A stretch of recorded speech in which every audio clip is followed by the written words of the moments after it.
our university. I welcome all the distinguished guests, invited speakers, and their participants to this international webinar organized by the Center for Southeast Asian Studies of Kumar Bhaskar Verma Sanskrit and Ancient Studies University. Dear participants, it is my pleasure to announce that we have with us Dr. Madan Chandra Boro sir, who is the head of the Department of Political Science of Kumar Bhaskar Verma Sanskrit and Ancient Studies University. Thank you so much, sir, for joining us today and gracing today's program. And I extend a very warm welcome to you. And dear participants, I'm privileged to announce that today we have two distinguished speakers who have joined us from different parts. And we have with us Mr. Sajjad Alam, respected Deputy Secretary to the Government of Assam, Department of Commerce and Industries. Thank you so much, sir, for joining us today and giving us your valuable time. And on behalf of our university, I extend a very warm welcome to you, sir. Dear participants, it is my honor to announce that we have Professor M. Amarjit Singh from Jamia Milia Islamiyah University. And on behalf of our university, I extend a very warm welcome to you, sir. Thank you for joining us today. Dear participants, yesterday we had a very fruitful and very engaging session with our invited guest and honorable minister, and we have been getting a very positive feedback from the participants, and that means a very lot to us, since we have earlier we have said that this is the first public event that is organized by the newly established Center for Southeast Asian Studies in our university. So we hope that with such distinguished guest, a resource person that who will speak today, with them we'll have a very fruitful and very very substantial deliberation today. And with that note, I welcome you once again to this second day of this international webinar on COVID-19 and active policy, organized by the Center for Southeast Asian Studies of Kumar Bhaskar Verma Sanskrit and Ancient Studies University, Nalbari, Assam. Now I would like to request our respected head of the Department of Political Science, Dr. Madan Chandra Boro sir, to deliver the formal welcome address to our participants as well as our invited guests. Thank you, sir. Good. Thank you, Nandita. Audible? Yes. Thank you, Nandita. Good morning to all. First of all, I congratulate all the esteemed participants, guests of honor, well-wishers, and resources who had been delivering lecture from yesterday. Today also, two esteemed faculty members from two reputed institutions are going to deliver lecture. So it become meaningful and fruitful only because of the active participation of different colleges and universities. They are actively engaged from the last day. So from the department as well as study center, I would like to welcome our Honorable Vice Chancellor, Professor Deepak Kumar Sharma, to this second day webinar conducted by Center for Southeast Asian Studies. Then I would like to welcome our esteemed speaker, Dr. Sajjad Alam. He is to the Government of Assam in the Industries and Commerce Department. Sir, we are very honored and feel pleasure to welcome you to the second day international webinar, I think participants as well as the faculty members will be enlightened with your speech. Hope the lecture delivered by you will be illuminated all the stakeholders and give it a message to the entire community. Then I would like to welcome our well-known friend from Northeast. He is in Delhi. He is running and he is also conducting different types of program in Delhi from time to time. He is the Dr. Singh. He had also been working as a registrar in Jamia Milia University. So he is a very well-known research scholar as well as the resource person, especially to Northeast India. So I hope he will deliver a very informative, lucid and enlightening lecture today. So Amarjit sir, I would like to welcome to the second day seminar, second day webinar to the Kumar Bhaskar Verma Sanskrit Ancient Studies conducted under Southeast Asian Studies Center. So now I would like to welcome all the stakeholders of this webinar who had been engaging to this program.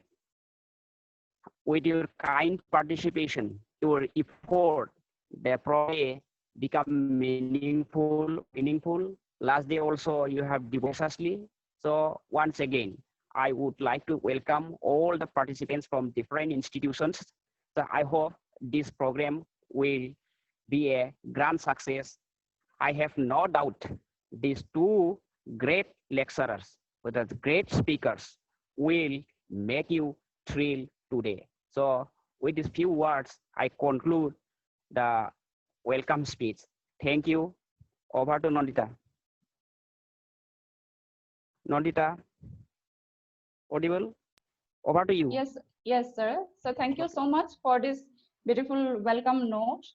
Now I would like to proceed to the next part of this webinar, and we have Mr. Sajjad Alam, Deputy Secretary to the government, will deliver his speech now. So I request Mr. Sajjad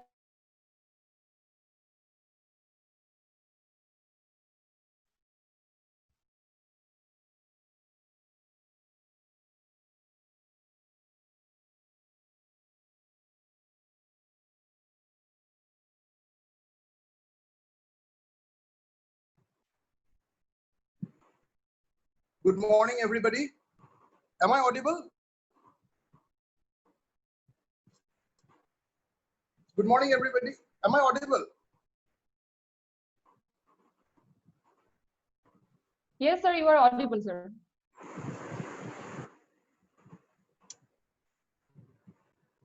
Sir, you are audible? Yeah. A very good morning to one and all in this webinar. At the outset, I would like to congratulate Kumar Bhaskar Bharma Sanskrit and Ancient Studies University for undertaking this step to organize such a pertinent webinar on such a pertinent topic, that is active policy at the time of COVID, with challenges, opportunities.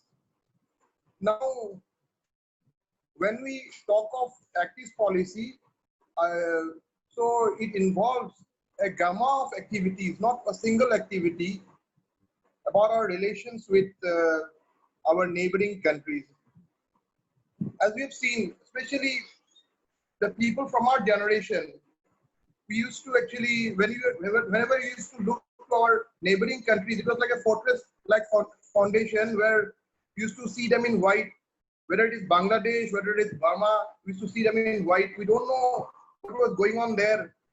And even when Aung San Suu Kyi won the Nobel Prize, it was almost the same when Rigoberta Menchú of Guatemala won the Nobel Prize. Because we never felt that they were so near our place.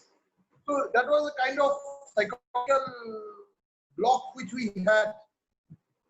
Now is what activist policy, and especially the government of the Northeastern states in this respect tries to do.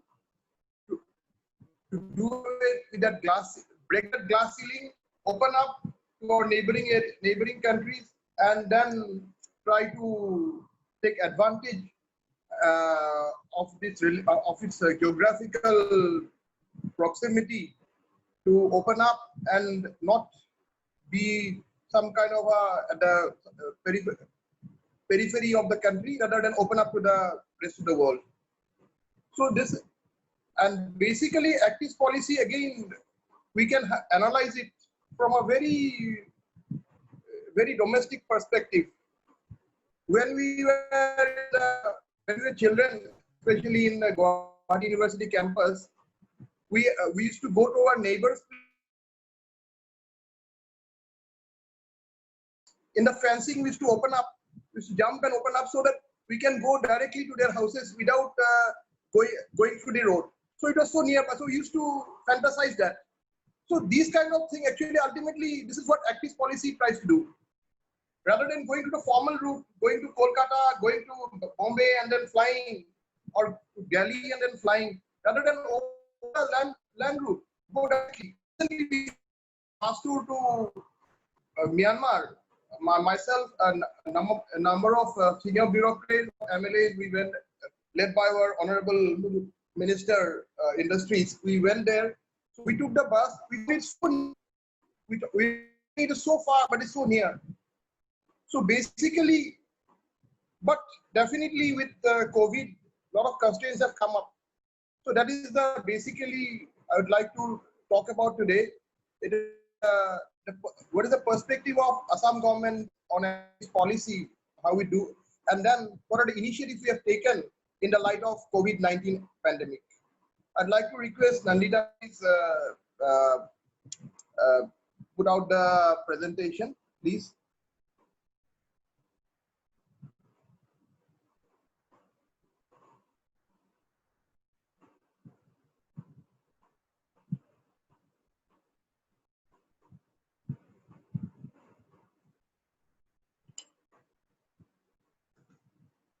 Yeah.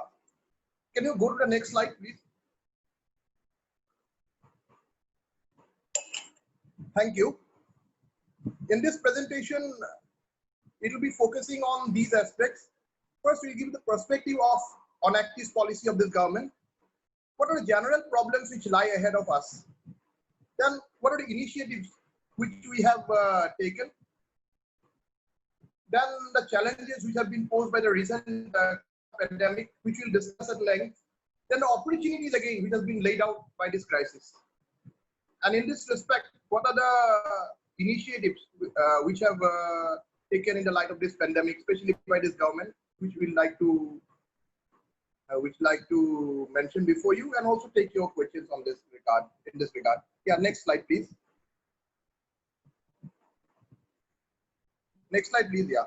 So basically, we were of the idea, which I had explained just now. We are of the idea that the Northeast is on the nation's perpetual periphery. We don't know what is to the east of us, what is slightly to the east, because except Bhutan, I don't think we were of the people of our generation were so much knowing about what is. We were isolated geographically, connected to the rest of the country to this chicken neck corridor. There was as a result, there was also a perceived psychological alienation. But that was not always the case. Up till 1950, the per capita income of Assam, which I think our Honorable Minister also mentioned in his inaugural address, that it was greater than the national average, natural average of the per capita income.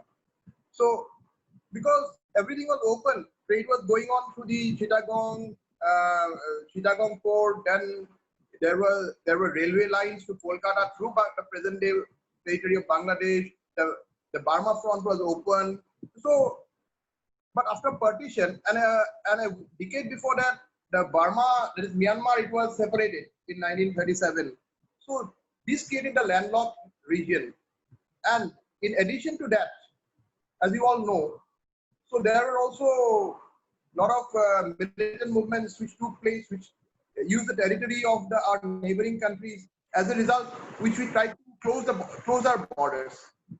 So that resulted in economic stagnation. Then it also showed the gradual decline of our per capita income vis-a-vis the rest of India. So what was the results? We all know there was social strife, there is insurgency. For every single thing we had to fight, be it for the refinery, be it for the bridges. I had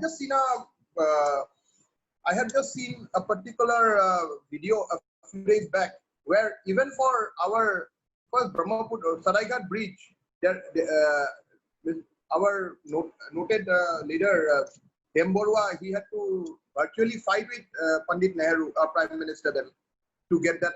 Ultimately, we got that bridge. For every single thing, we had to fight out. So that actually, there was a lot of psychological disconnect with the rest of the world that resulted in sporadic violence and extortion, and it also resulted in skewed development of the region. So again, because of the skewed development, there's psychological disconnect, and because of that sporadic violence and extortion, there was also further imposition of restrictions on the ground of law and order. So everything was looked upon from the prism of internal security. And very interestingly, although NEC, Northeastern Council, was actually created quite a few years back, I think in the 60s or in the 70s, I think 1972 to be exact, but it was kept under the Ministry of Home Affairs. Northeastern India was looked upon from the prism of internal security alone. But next, but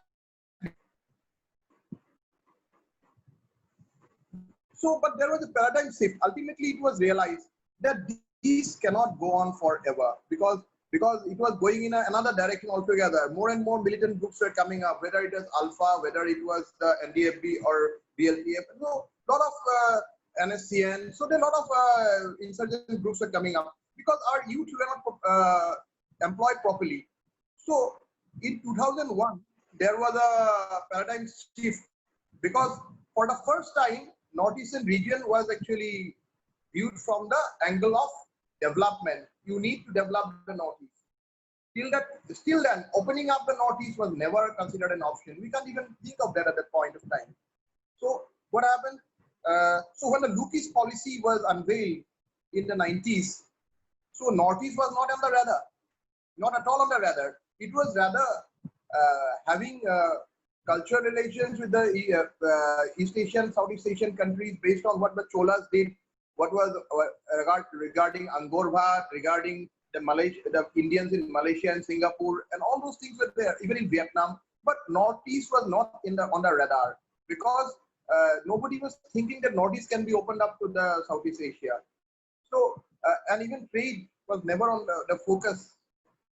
And whatever trade took place, that from the of Bay of Bengal, like Kolkata, Paradip, Chennai, Visakhapatnam, never the Northeast, the land route for the Northeast was never opened up. It was only in 2007, to be precise, that a paper was presented where it was said that the Northeast can also be a front towards the Southeast Asia. We can open, the Kaladan project was conceived, and the Asian Trilateral Highway was conceived, and all those things will coming to. It was in 2014, by the bold initiative of our Honorable Prime Minister, that the active policy was unveiled. It was a very proactive and result-oriented policy. That it was focused was on Southeast Asia, and Northeast India was for the first time used as a fulcrum leading up to the Southeast Asia. So he said that this active policy will be key policies, and Northeast will be the medium through which active policy will be taken up. So that gave us the opportunity for reinvention of the region as a center of the ties with the ASEAN countries, rather than being on the perpetual periphery of the country. So this was a new opportunity. Next slide, please. So now, when we talk of vision, so what was the vision we can actually now think of? I think I used to ask this question before whenever I used to go on a give any lecture. So where is the headquarters of the World Trade Organization, WTO? Of course, a lot of our intelligent students, and they used to shout out Geneva. Yes, Geneva is the answer. But have we wondered where is Geneva? Geneva has the same position in Switzerland, which Northeastern India has with the rest of India. It is on the southwesternmost corner of the country. It is also linked with the rest of Switzerland by a chicken neck corridor, as you can see here. So, and again, it is all to the north. You have Jura Mountains. South, you have got the huge the high Alps. Then on the western front, you have got the forested areas of France, then the Lake Geneva, and again the Alps on the east. So more or less, it is like the northeast. But look at the difference. Geneva is almost the center of the world, with 27 international organizations having their headquarters, including WTO there. And the second UN headquarters is also in Geneva. So if Geneva can open the world, why not the North? That was also the same kind of philosophy was also taken up by China when they opened up the Yunnan region with Kunming as their capital. So we have the model of Geneva, we have the model of Kunming and Yunnan. So can I go to the next slide, please?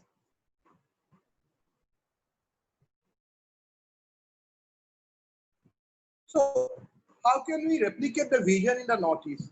Yes, Northeast can be the India's gateway to the East, as the active policy says. Why? Because there are a lot of international organizations which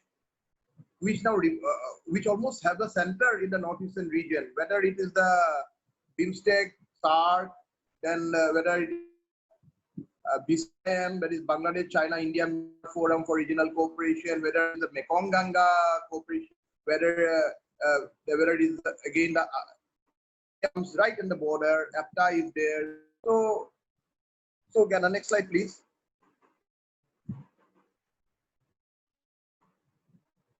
So you can see the map out here. So look at the position of the Northeastern India, all these international organizations, because it is right, whether ASEAN right to the Northeast, SAARC, then SASEC, BBIN, BIMSTEC, Mekong Ganga Cooperation, all these different regional cooperation framework. It is only how we utilize it. So next slide, please.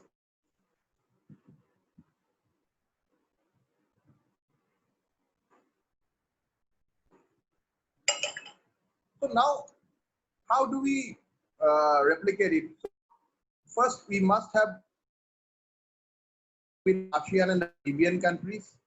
When we say Milia had already explained, where it is the roadways, railways, waterways, airways, and then of course the internet ways. So that economic integration with trade and commerce, we must have industrial collaboration. Then have it is enhanced to people relations. How do we go about it? Next slide, please.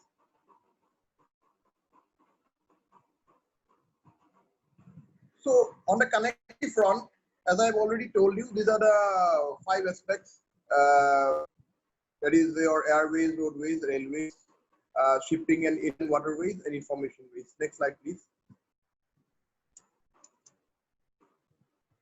Now let us look at when we airways. We can see. I think this map. I think most of you must have seen it at many places where we would like to project that the aerial distance of Guwahati with most of the cities in South Asia and Southeast Asia are of a similar distance or even less than the distances of cities of the mainland India, like New Delhi, Ahmedabad, Mumbai, or Chennai. So it is so near. So we can definitely take advantage of that. How we can take advantage of that? Next slide, please.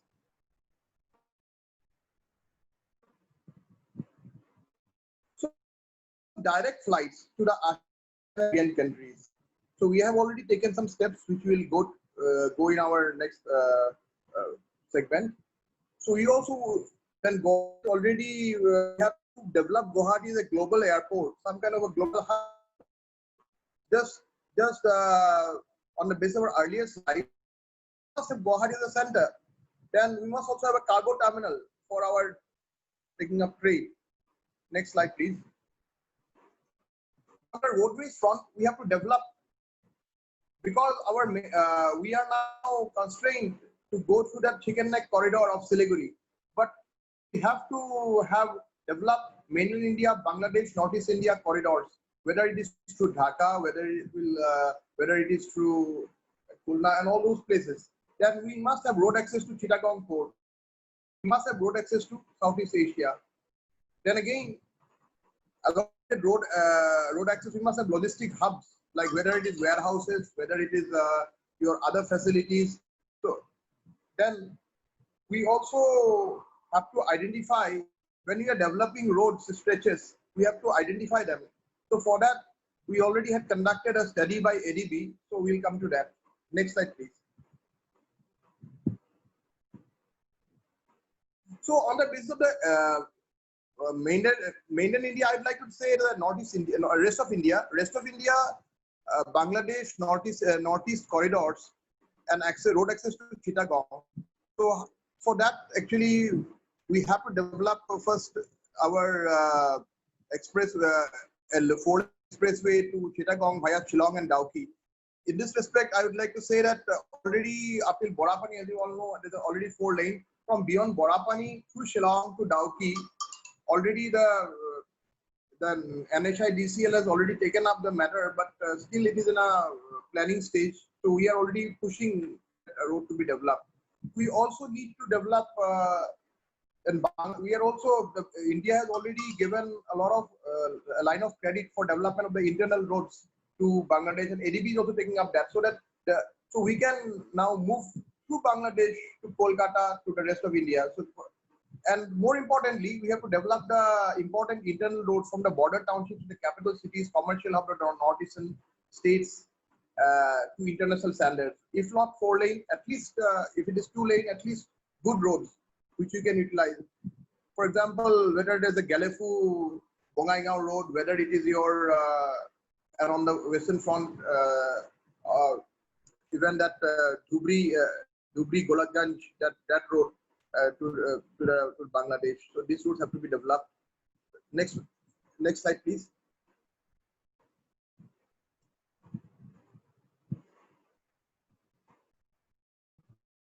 Next slide, please. Yeah. So now again, talking of the road access to Southeast Asia, we have to access road.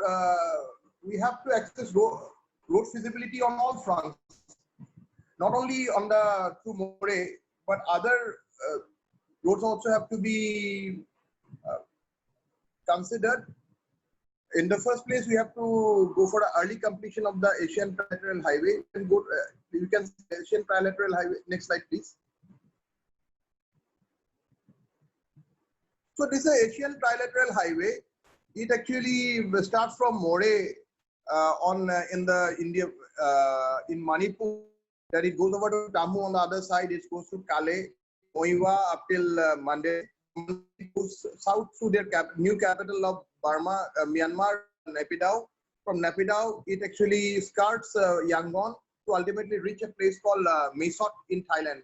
When it reaches Thailand, of course, it goes to the highway. There are a lot of highways out there, so it will be connected to the rest of the ASEAN.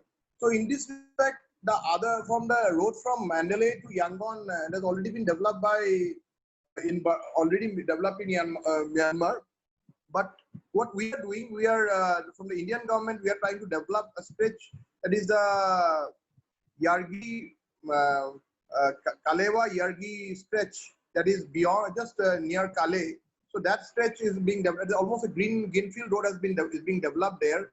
So that will that the present road, it goes through Gangao to Mandalay. So, but it's a very longish route, which we took during our past tour. But we'll now have a much shorter route, four-lane highway. So, which will very much make our journey to the mainland of Myanmar. Next slide, please.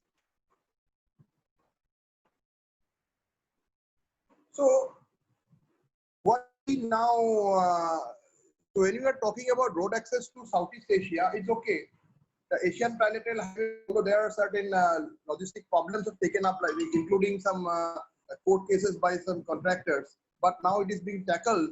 But in the meanwhile, we need even the Asian Trilateral Highway itself cannot do cannot bring about the change with like that is a connectivity linkage with like unless we build our internal roads. For example, we need to complete the east-west corridor. There is a particular stretch in Dima Hasao district which is around 37 stretch that needs to be completed, and also some stretch we saw during my recent stay in for COVID-19 that completed beyond Sarfangburi towards Srirampur. So that stretch needs to be completed. So the early completion of the east-west corridor is a must, especially from Doboka to Silchar, that Dima Hasao portion. We also need to four-lane maybe with some viaducts also from Golaghat to More through Numaligarh, because that will give the linkage to More from this part of the Upper Assam. We did not go to Manipur proper. Then a very important road which needs to take up is the four-laning of the road from Sutarkandi to Silchar. That portion is in a very dilapidated state at this moment. That needs to be taken up. But from Silchar to Imphal and beyond to More to Imphal to More, that road has already been taken up. We are already in an advanced stage completion. So, but one road which from Silchar to Imphal to Jeribam, Lakhipur and Jeribam, very important, because once that road is there, we'll have a connectivity from Bangladesh to Myanmar. That will really open up our trade and open up our connectivity. So that is because still in a planning stage, but hopefully the present road is very, very narrow, but hopefully that will be taken up. Then another important road, I think Kaladan project we are coming up later on, but to augment that Kaladan project, we need a good road from Aizol to Tuifang, which is on the border, Mizoram border with Myanmar. So that is a four-laning of that National Highway 54 is very much important. So that will then we can take help of the Kaladan project, which will link the Situe port to that Mizoram Myanmar border at Joringpui. But as we all know, another very important road which has been on our lips since a long time, that is a steel rail road. And steel rail road is also interestingly the road through which Saulang Sukapa might have come. Road so important to us. It was rebuilt during World War II by that American general called. But at present, there a lot of effort was there from the government of Assam a few years back to open up that road, but it was stonewalled from the central government for various reasons. We think that road, that also known as Lido Road in other parts of the world, so that road needs to be given a lot of importance. So, I'd like to stress a little more on this road, because a lot of problems are being perceived, which we could find among, which is perceived, that is the Chinese army may have an easy access to Assam and Arunachal Pradesh through this road. Chinese goods may flood the markets of Northeast India. Militant separatist organizations and Alpha and easy access to this road. So these kind of perceived problems are there. Reality is different. Why? The steel rail road would be Michina and Vamo to Mandalay. Since the Bhamo Muse Rule link is in dilapidated condition, and what is the Ruli border town of China on that side?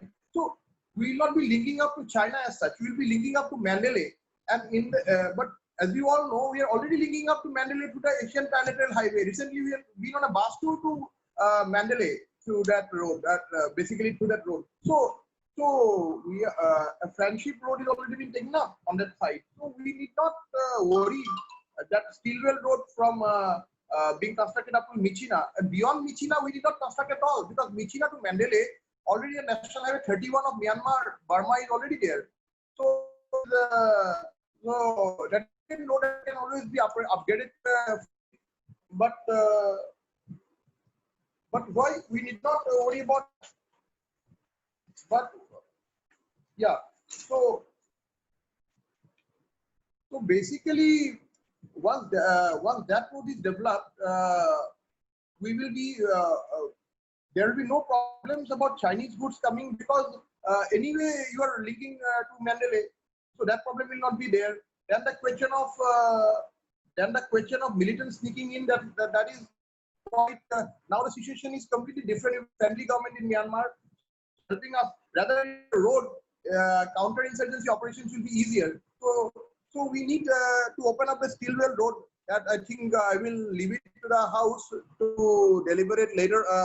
Much more to develop. We need to have at least our thought process starting. Next slide, please.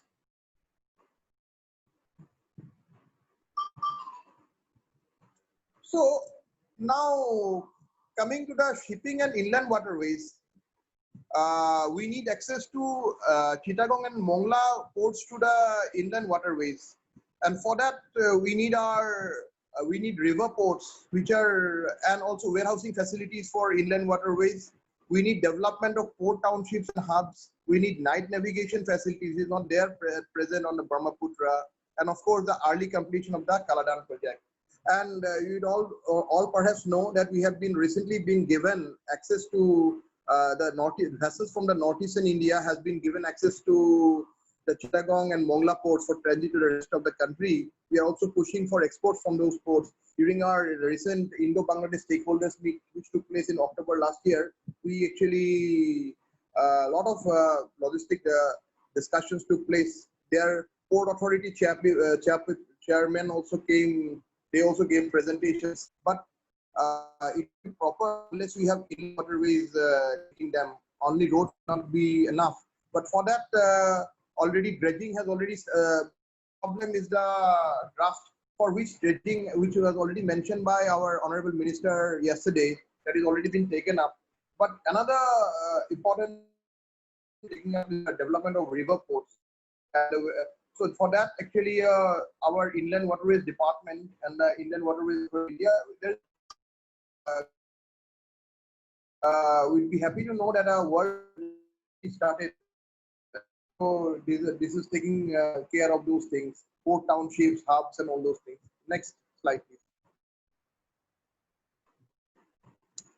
So this is the Kaladan project earlier. So that will actually be linking this Sikwe port, which is being developed by our government. So that will be linking to a river that a place called Paletwa. From Paletwa to Kaletwa and Joringpui constructed through Myanmar. From Joringpui again our so that gives us a link.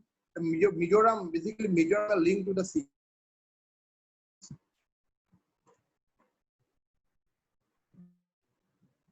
Next slide.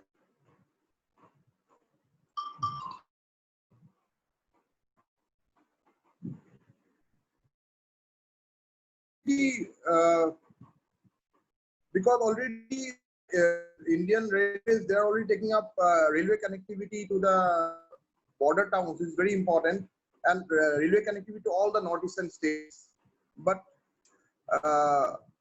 we also are thinking of a railway line which will connect Delhi, Hanoi. So for that, a Silchar Mandalay line via Imphal and More may be rolling. So some steps are already taken because Imphal is already, Imphal may be connected by 202. So beyond that, More is also on the planning stage. So that once they to railways, that will be a big thing. Next slide, please.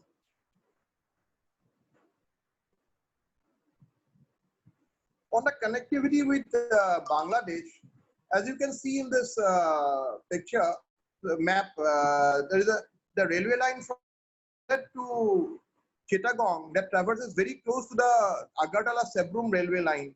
So we can have several linkages between these two lines. But one problem is again the meter gauge broad gauge already there, but now the 15-kilometer long Agartala-Akhara railway line that is full, and we expect commissioning by next year. In the meantime, we are also working. A lot of letters have been written from us as restoration against railway line, which was uprooted by Pakistani law in the 65 war. So we restoration of that line. So that will give us again from Badarpur to Komila and the rest of Bangladesh, and again linkage to the to Kolkata through Bangladesh. Next slide, please.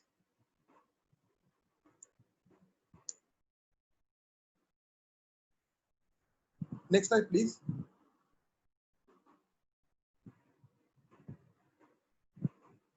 So we are on the information ways. As you can see, there is the entire submarine cable. So there are landing stations in Mumbai and Chennai, from which the Assam government, the Assam state of Assam and the rest of the Northeast take their internet connectivity. Therefore, we are low on band. So it is so, since it is so far, so we are low on bandwidth and low on speed. But if we can get connected from Cox's Bazar landing station of Bangladesh, that will really speed up. We have already connected to Agartala, has already connected. We are taking steps for connection to the rest of the Northeast to that Cox's Bazar landing station.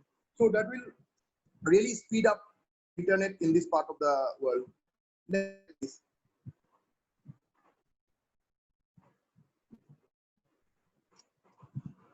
Again, next slide.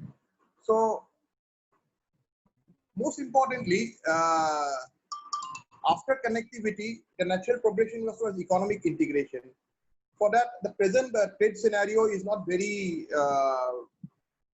heartening, because although the India-ASEAN trade is booming, it is, and so also the India-Bangladesh, but less than 1% of the trade of India takes place through the land route through the Northeast, less than 1%. And there are several reasons for that. There are several tariff and non-tariff barriers. And we have a positive list, that means we cannot trade beyond those items. But but for that we need gradual restrictions and rather a negative list rather than a positive list. That means we can't trade on. We should be free for all the other items. That means so it will really open up the trade. And another problem is the heavy import duties which Bangladesh has imposed on the exports from imports from India. So for that we need a review of the SAFTA agreement, not SAFTA, sorry. So that actually gives some certain leverage, being a least developed country. So, but that for using that as a pretext, they have imposed very heavy duties. But we need to have a bilateral, maybe we need to have a bilateral agreement with them on the lines of the Indo-Sri Lanka free trade agreement. So that may open up the trade of this part of the world, this Northeastern region, to Bangladesh. Export of plastics, export of rather produce. They are bringing the plastics from Indian part of the country, Bangladesh, and exporting to us, or even we are food processing goods also. Next slide, please. So the next slide. So we also need to strengthen our land custom stations and integrated checkposts. We need to have basic minimum civic amenities. At the moment, there are around, most of our, we have within Assam, we have got Golagganj, we have got Sutarkandi, we have got Mankachar, and also we are using the land ports of Dauki, Dalu. But all these ports, the facilities are, the basic minimum facilities are not there. There are no similar transportation is a problem, warehousing is a problem. All these are problems, so we need to address them. For that, we are already taking up with Land Port Authority to develop these places. We are already giving our border trade center lands to them to develop these land ports on an integrated checkpost manner, like what we have in Atari or More has been developed, but More needs to be pushed up for developing trade over that region. We also need free movement of vehicles. Already a motor vehicles in Bangladesh, Bhutan and Nepal, but there are certain things still exist for which working is already going on. So we need to have a similar arrangement with the ASEAN countries. Next slide, please. So along with the development of roads, we also need to develop logistics. To have logistic hubs on the. We need to have logistic hubs on the along the highways, river ports, warehousing. We already told, cargo terminals in airports. We need to have. And more importantly, we need to have an industrial corridor, which we are taking up, because without an industrial corridor, because without we people producing goods, because we'll be again amenable invasion of Chinese goods. That is actually very important. So we can have a balance when we are opening up the trade with the Southeast Asia and Bangladesh. Next slide, please.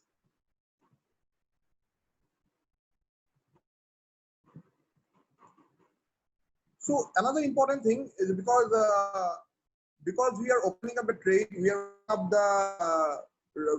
connecting the regions, but we also need free movement people. For that, we need to open up consulates. Already, Bangladesh have already opened up their consulate, Asian High Commissioner's office and consulate here. But we are also working on the consulates of the ASEAN countries through the. We are pushing on that. We need an easy visa regime, maybe visa on arrival. So then, very important, especially for ASEAN and BBN countries, we may do away with the restricted area permit because maybe relax, because restricted area permit again prevents. We need an extra permit which actually doesn't welcoming to the.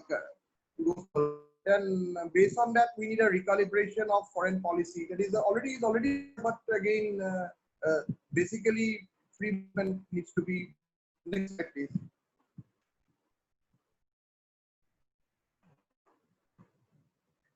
Tourism is there's a lot of tourism potential of the Northeastern region, but again, we need to focus on the developing mutual tourism with those countries, ASEAN and BBN, Bangladesh, Bhutan, Nepal. So we need to promote ecotourism, rural tourism, adventure tourism. Already people are coming from those countries, but we need to be more systematic.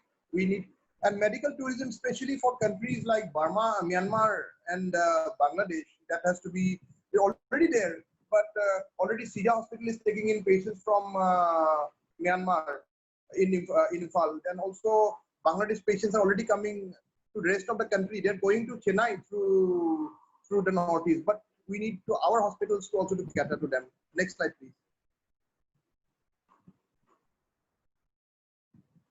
So ties between universities, academic and technical collaboration, student programs, also a chapter of South Asian University in Assam. So this is one aspect. This is still in a nascent stage, but a lot of positive steps have already been taken. Recently, we had a Vice-Chancellor's enclave in Sylhet, where all the Vice-Chancellors of many of the Vice-Chancellors of the Northeastern India universities, they joined with the also during last year, we took a number of institutions for the travel and tourism fair in Bangladesh, where under the aegis of the Indian High Commission in Dhaka, we engaged with a few private universities. So a lot of aspects were discussed, like student exchange, academic collaboration, like your syllabus collaboration. All these things were discussed. So we need to focus on. There's one organization called SAFE, which is really taking in students from Myanmar to the Northeastern India universities. So again, with Myanmar also we need some cooperation because they are also willing to come and study. So there are certain focus studies which can be done in each other's places. This needs to be actually promoted. Next slide, please.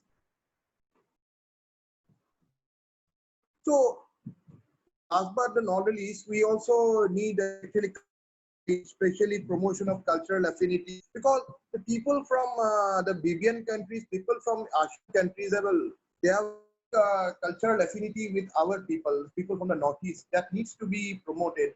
Especially I used to show, because I'm not showing in this presentation because the bamboo dance, the Cherao dance of Mizoram, that is going to exact equivalent in Burma, northern Burma, a place called the Karen community. They are actually having a similar kind of bamboo dance. So that needs to be so. And the kind of dances you see in Manipur, same kind of dances actually I again went and saw in Laos. So community needs to be promoted. We need to have cultural exchanges. Already we are working Indian Council of Culture, SCCR, for such exchanges. Mega cultural event which will showcase the commonalities of music, perform, textiles, and cuisine. We are working on something called Connect. A lot of people of the Thai community are there on this part of the country, on the and the in Myanmar, whether it is in Thailand, Laos, even in Vietnam and Cambodia, and of course in Yunnan province of China. These people are ethnically connected, so this needs to be promoted. So we are working on such a project. And again, the Buddhist circuit, that is right from Nalanda, Rajgir up through Bangladesh to Bhutan up till the Southeast Asian countries. And in fact, you'd be quite surprised to know, not exactly surprised, because Buddhism didn't go through the sea initially. Because when we are in Mandalay, we had actually one of the priests out there, sacred relic of Buddha come to Burma at the time through the land route, and it's quite understandable that it had come through Assam. At the time, Assam was also a Buddhist country at one point of time. So this creation of a Buddhist circuit will really revive that thing. Next slide, please. But we definitely, but this is not a, but beyond the sweetness, the activity is still not that good. Commerce are there. We need information exchange and activity again is a problem, especially for this part of the world. Meetings again are their problem. Then the policies and standardization of systems, that is one aspect which needs to be taken up. Next.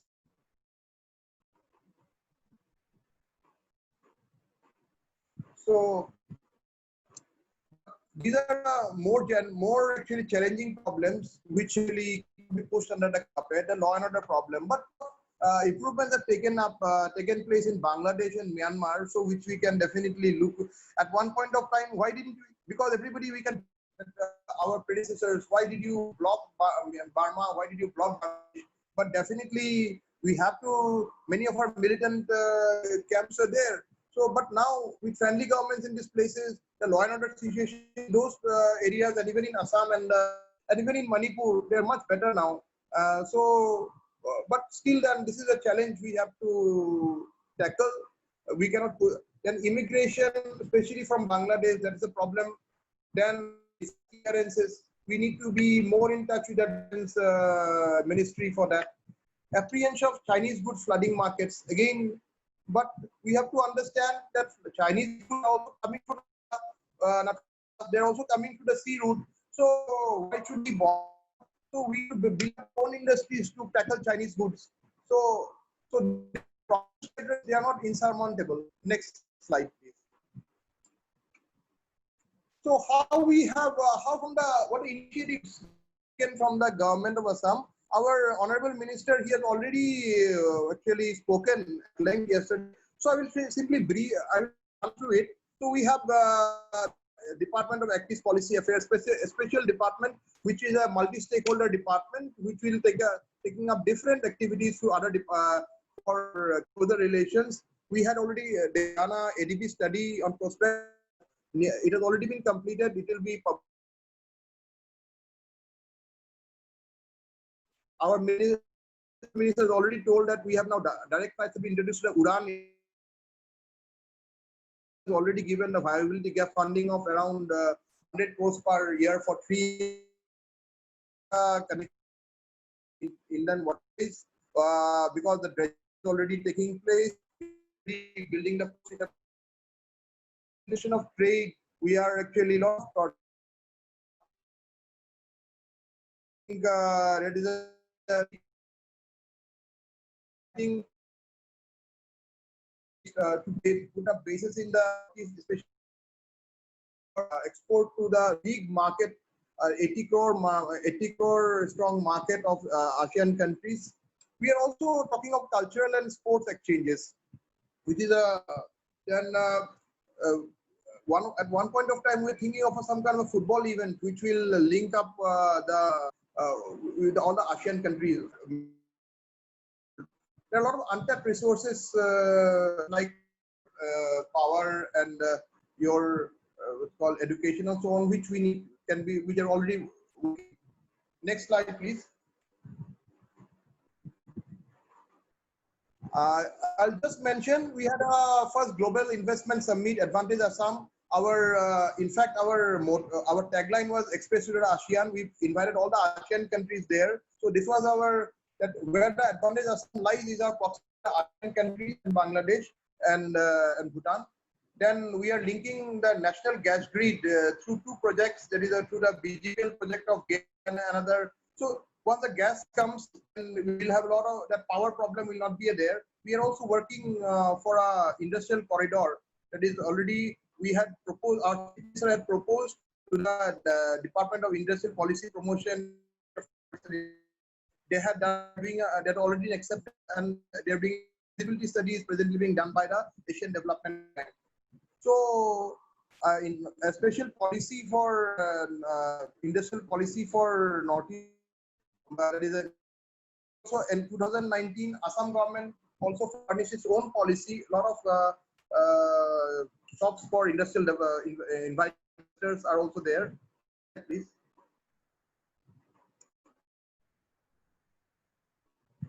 Next slide, please. So, we have already we have organized enclaves. So in Maniramdawan Trade Center, we had launching of the Honorable CM's vision, which we had a special session of active policy in the first Global Investor Summit in 2018. We had an ambassadors meet. All the ambassadors, almost 10 ambassadors of ASEAN and high commissioners of ASEAN and BVN countries, they met in Taj Vivanta. Our chief minister took a roundtable conference. A lot of policy discussions took place. And I think you'll be aware that we had a bus tour through Bangladesh and Myanmar. So why a bus tour? Because just to showcase how close we are. So it went from Guwahati to Dawki to Sylhet, and from that came out from Sutarkandi to Silchar. From Silchar, of course, we were supposed to go to Imphal by bus, but again, we of course to reduce the distance, they flew from Kolkata to Imphal. From Imphal, of course, it was a total bus journey up till Mandalay. From Mandalay, so that was a lot of discussions with different stakeholders along the way to develop trade, commerce, people-to-people relations. And last year, we also had that Indo-Bangladesh stakeholders meet in Radisson Blu. So a lot of stakeholders came, especially on trade and commerce, connectivity, and regulators. So all these different issues were discussed. A lot of actionable points were delineated. We are taking up those things. And a mega cultural event, and also further stakeholders meet and outreach programs. But again, it was the corona which actually played a spoil sport. So let us come to corona. Next slide, please. So the challenges which are now being posed by this COVID-19 pandemic, because as I have already mentioned, we had a lot of programs lined up with ASEAN and BVN countries, including outreach programs, stakeholders meet. And even as the minister, our honorable minister had told yesterday, in March, one team was supposed to go to Bangladesh under the Commissioner of Transport, which should have actually checked how we can develop the Indian waterways. So they would have been gone by boat, in fact. But all these have been cancelled or postponed due to this outbreak. So a lot of cancellations, but and very importantly, a lot of negotiations were going on at the central government level to develop trade. So that also was put on hold because of this pandemic. Again, the cross-border trade was also blocked. There was a blockade of cross-border trade, both in Sutarkandi as well as on that side, because of the fear of the disease being coming from the other side. And the same thing on the Bhutan border also, so also in More border also. But that is temporary. But again, that is definitely definitely a hindrance. But the most obvious effect or most adverse effect is on were coming up, but that is now no longer taking place. So also our people are going to, a lot of people from Assam are going to Bangkok. Even we are opening up to Myanmar front also, that has also been stopped. And we also of people-to-people contact, cultural exchanges, academic collaboration, which are going on in full swing. Not rather starting to go on, start in full, but that has also been stopped. So these are the challenges which we are facing, because at one point of time we were almost thinking that whether it's the end of the world for end of the journey for activist policy. But no, a lot of opportunities have also come up with this pandemic. Let us go to the next slide, please. So most importantly, because why I'm putting it as number one, because industrial self-reliance. This is all the Atmanirbhar Bharat, which our Honorable Prime Minister has spoken about in length. That has actually come about. It is Think Global, Act Local. That is also there. So when we build up our own industries, which we give focus, when we are building our own strength, then when we open up, then the threat of Chinese goods will not be there. And secondly, very interestingly, because a lot of foreign investor companies, they are now intending to leave China because of the role of China COVID pandemic. So in this respect, we already know that Vietnam has already attracted a lot of such Chinese foreign investors. Here the Indian government, from the central government also, we are actually they are already in talks, and even from the government of Assam, we are in talks with many of the foreign investors. We are rolling them a red carpet for bringing them here. So that will be a big advantage for us. Another thing is that medical collaboration with ASEAN bloc countries on COVID-19 combat. Even in the immediate sense also, we have to understand that although initially many of the Southeast Asian countries were supposed to become the hotbeds of COVID pandemic, but we are lucky to say, we would like to say that many of those countries have tackled this problem well, especially South Korea, Singapore, Taiwan. They have stopped it on its tracks. So also Malaysia was the number of cases rose to 6,000 in early April, but now still it is still only 6,000 plus. It has not crossed 7,000. Big achievement. But why we'll be more surprised to understand that Myanmar has not crossed the 1,000 mark, and Vietnam, they have really stopped COVID on its tracks. They have really flattened the curve. They have really, and these countries are not rich countries to go for mass testing. They have adopted policies based on their earlier experiences with epidemics like SARS and all those other flu-like conditions. So they have really worked well. So we need to learn from them. We may have webinars to learn from them. So these are medical collaboration can also be there. We need to learn from them. This is another opportunity that has been offered. Next slide, please. Now, finally, what are the initiatives we have taken from the Assam government to face challenges and exploit the opportunities? In this respect, I would not like to talk on the medical side because it is already it is another totally different. We'll only talk about the active policy point of view. We are already holding it's called online talks with investors. We already had a number of webinars to attract investors both from across the world, and also we are also pushing also with the Central Commerce Ministry, and also online talks are also taking up. The central ministries are also taking up with the. We are forcing the central ministries to take up with the Southeast Asian governments and also Bangladesh for so the trade talks don't stop. So in this manner, we already had our first bit of success when a boat came used that Chittagong port to come to Tripura. So that was already been there. So also we are also talking, we're taking up steps for actually attracting foreign investors who are willing to leave China. We already had a talk with the US US-India Business Council in this respect. A large meeting took place where they were all very much interested. So we are also thinking of cultural exchanges. We had a recent webinar with the ICCR. We are online mode. We're thinking of a cultural exchange with the ASEAN countries. So also educational exchanges. So lots of steps we are already taking up, which our minister has also mentioned.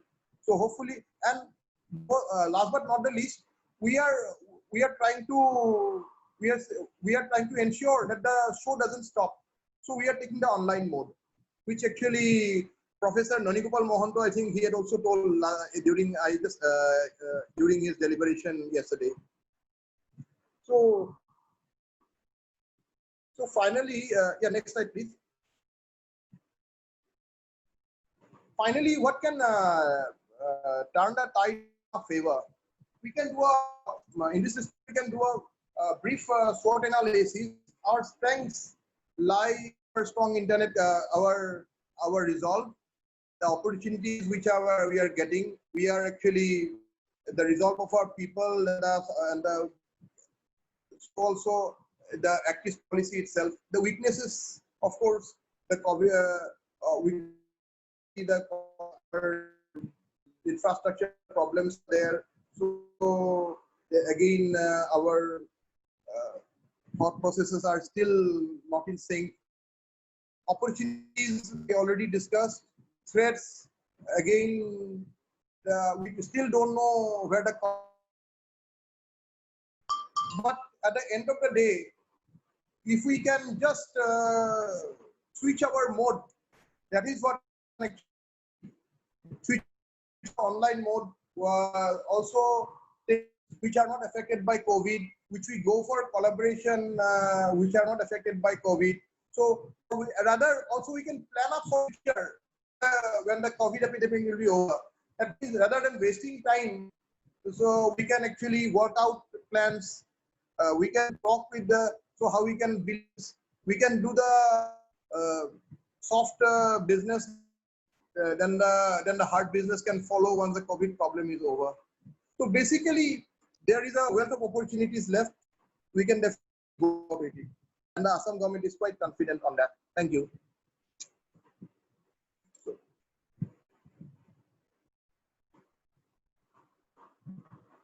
So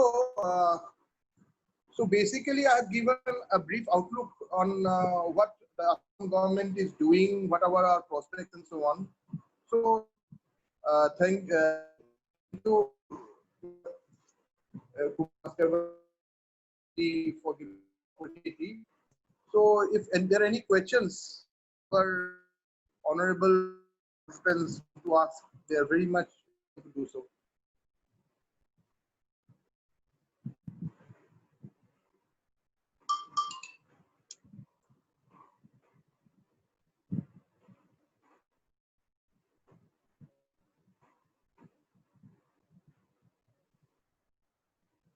Thank you so Nandita, much. Nandita, if you can take the behalf. Sir, your voice is breaking. No. Can you please repeat, sir? okay, the presentation. Come Was again, it sir? okay during the was it Yes. It just now it's breaking, sir. okay? Okay. Now can you hear me now? Yes. Acha, Yes, it will sir. be better. It will be better if you can actually. It will be better if you take the questions. I think somebody already put in some questions. So if you can mention who has asked, so that you can just mention whatever questions are there from our participants. I'd be very glad to answer them. Okay, sir. Sir, first of all, thank you so much for such a excellent speech, and it was very elaborate, very informative, and very clear. And you have reflected almost all the aspects that we wanted to explore through our theme of this webinar, and you have given the government perspective. It is very interesting to know the government perspectives on and the initiatives that have been taken up by the government of India as well as the government of Assam. And you have also highlighted that the importance of connectivity, then the economic integration, people to people contact, and the areas of tourism, or the importance of academic collaboration with the different institutions or in Southeast Asian countries, and also the cultural affinity, the cultural similarities between the people of Northeastern region and also the Southeastern countries. And you have also reflected on the problems of road connectivity, then trade and commerce, information exchanges, law and order, that is one, and the security aspect in our region, that those are some of the significant problems that in other ways also, it is not just about active policy, but otherwise also this region is struggling with. So and finally, you have reflected on the challenges as well as the opportunities provided by this pandemic. And we are very, it is very interesting to know that the government of Assam and also the government of India is taking up so much of initiatives during this hard time also through the active policy. So before we move to the question answer session, sir, there is a observation. Our assistant professor of our department, Mr. Hirokjit Roy, would make an observation regarding your deliberation, sir. So with your due permission, sir, can I ask Please Mr. Hirokjit? go on. Yes, Please thank go you, sir. Now I request Mr. Hirokjit Roy, Assistant Professor of Department of Political Science, Kumar Bhaskar Verma Sanskrit and Ancient Studies University, Nalbari, to make an observation on the speech given by our Deputy Secretary, Mr. Sajjad Alam. Thank you. Thank you, Dr. Nandita Khatlari Vaidya, for your kind permission to speak me on behalf of Kumar Bhaskar Verma and Ancient Studies University. Mr. Sajjad Alam sir, you have very elaborately discussed many issues that I think most of the Northeastern scholars as well as scholars from outside are are intrigued to, or are dealing with in a very academic, or you can say in a day-to-day politics also. We discuss all the issues that you have today raised, but among all the issues, I have certain points to make it to the platform, today's platform. I think pandemic has given us both opportunity and as well as challenge. And the opportunity, I think today is that we can talk to each other in a platform like this, and mostly our student, I think, will be very benefited, and I think this will further kind of broaden the way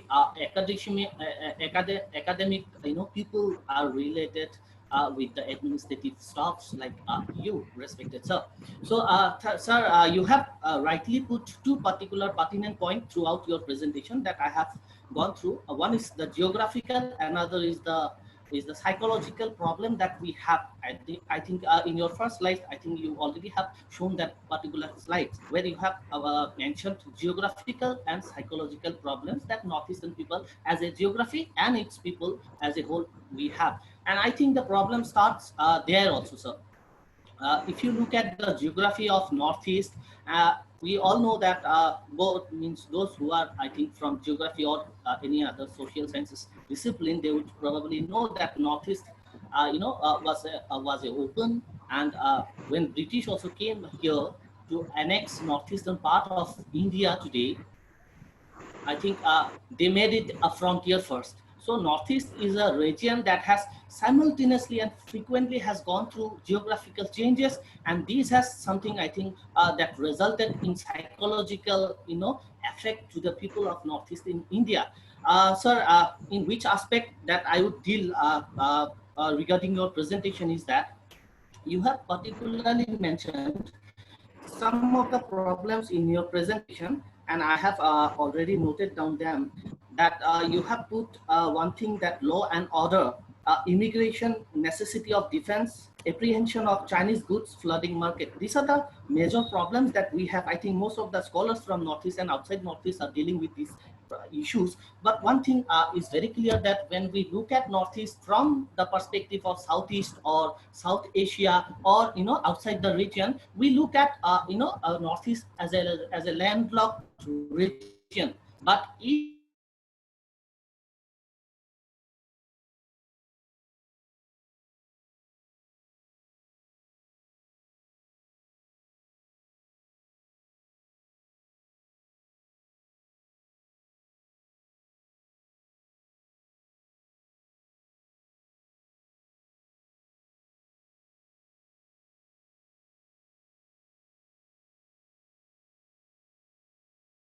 look at line that we have created. But if you look at psychologically, most of the communities, we share commonalities with other Southeast Asian region, and that is why I think Northeast has still remained an enigma, a dilemma. And as Professor Nanigopal Mahant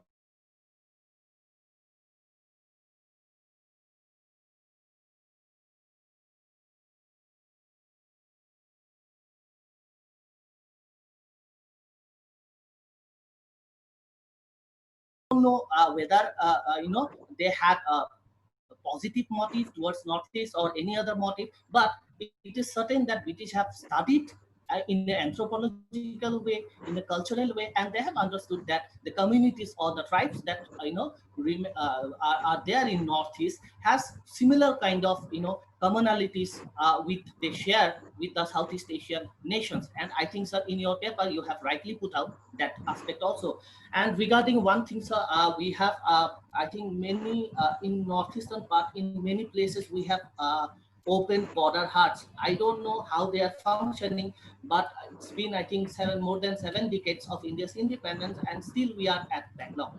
Northeast at the backstage of India's development scenario. But I hope that in near future the government will come up with policies that you have already mentioned, and this will be executed in a very positive. And one thing more, so I would like to mention that when you were talking about the outside problem of Northeast, simultaneously we also, I have the thing also have come to my mind that we not only have outside problem. I mean, if you look at Northeast from Southeast or South Asia or from mainland India, we also have problems, internal problems that need to be sorted out first.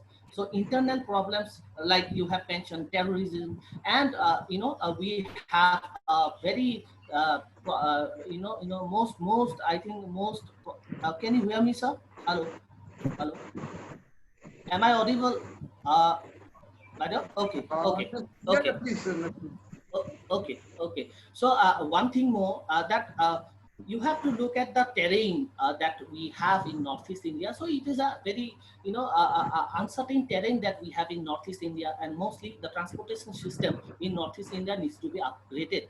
And this is all I think I can share at this particular moment. And we have many things to deal with Northeast. I think this is not the end that we have you with us. I think, sir, in further also we will collaborate in more such in venture. And I would like to request you to to collaborate with us further.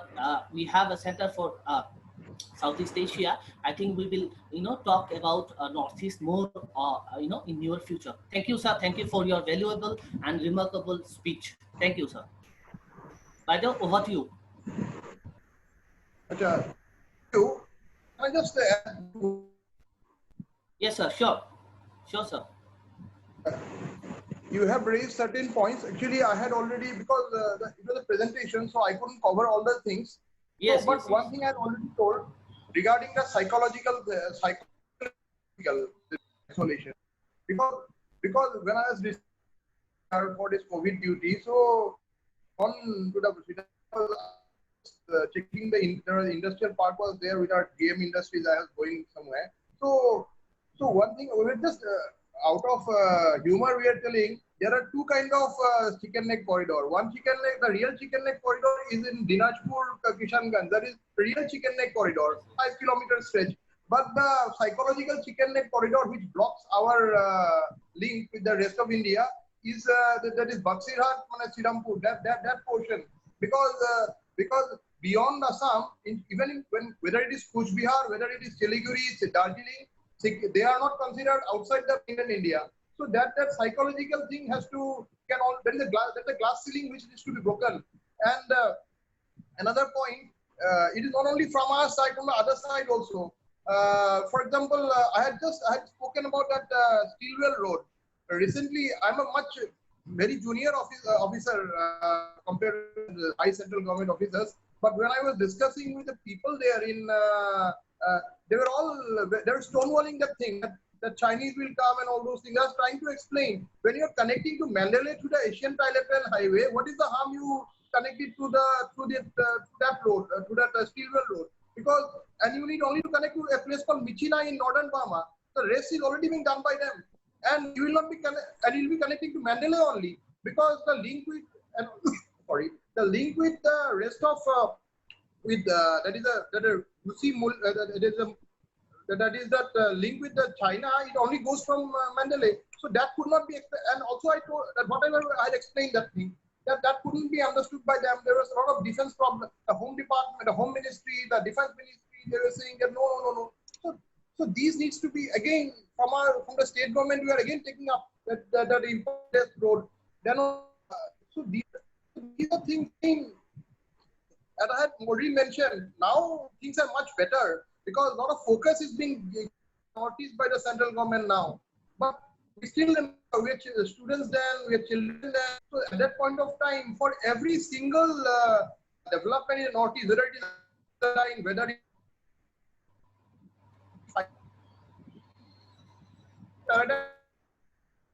and border huts, you'll be happy to know. I was part of that second joint committee meeting with Bangladesh.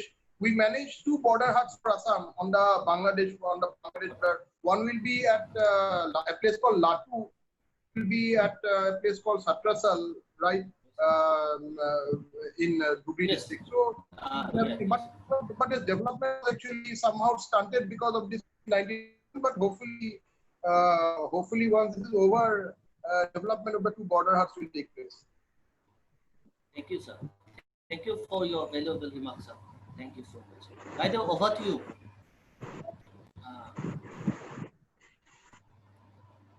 Thank you so much, sir, for explaining so many important points once again. And I thank Mr. Hirokjit Roy also for making such an insightful observation. And we have a few more questions, sir. But if you permit us, we have another speaker with us. So first we will listen to our Professor Amarjit Singh sir's speech. Then maybe if you permit, then we can take the questions all together, sir. No problem. Sure. No problem. Sure, sir. Thank you. And now, thank you, sir. Now I would like to proceed to the next part of this webinar, and we have with us Professor M. Amarjit Singh, sir, who has joined us all the way from Delhi and from Jamia Milia Islamiyah University. A brief introduction about Professor Amarjit Singh, sir. Professor M. Amarjit Singh is a professor at the Center for Northeast Studies and Policy Research, Jamia Milia Islamiyah University, New Delhi, where he teaches courses on social conflict and society and politics of India's Northeast. He has previously worked with Institute for Defense Studies and Analysis, New Delhi, and National Institute of Advanced Studies, Indian Institute of Science Campus, Bengaluru.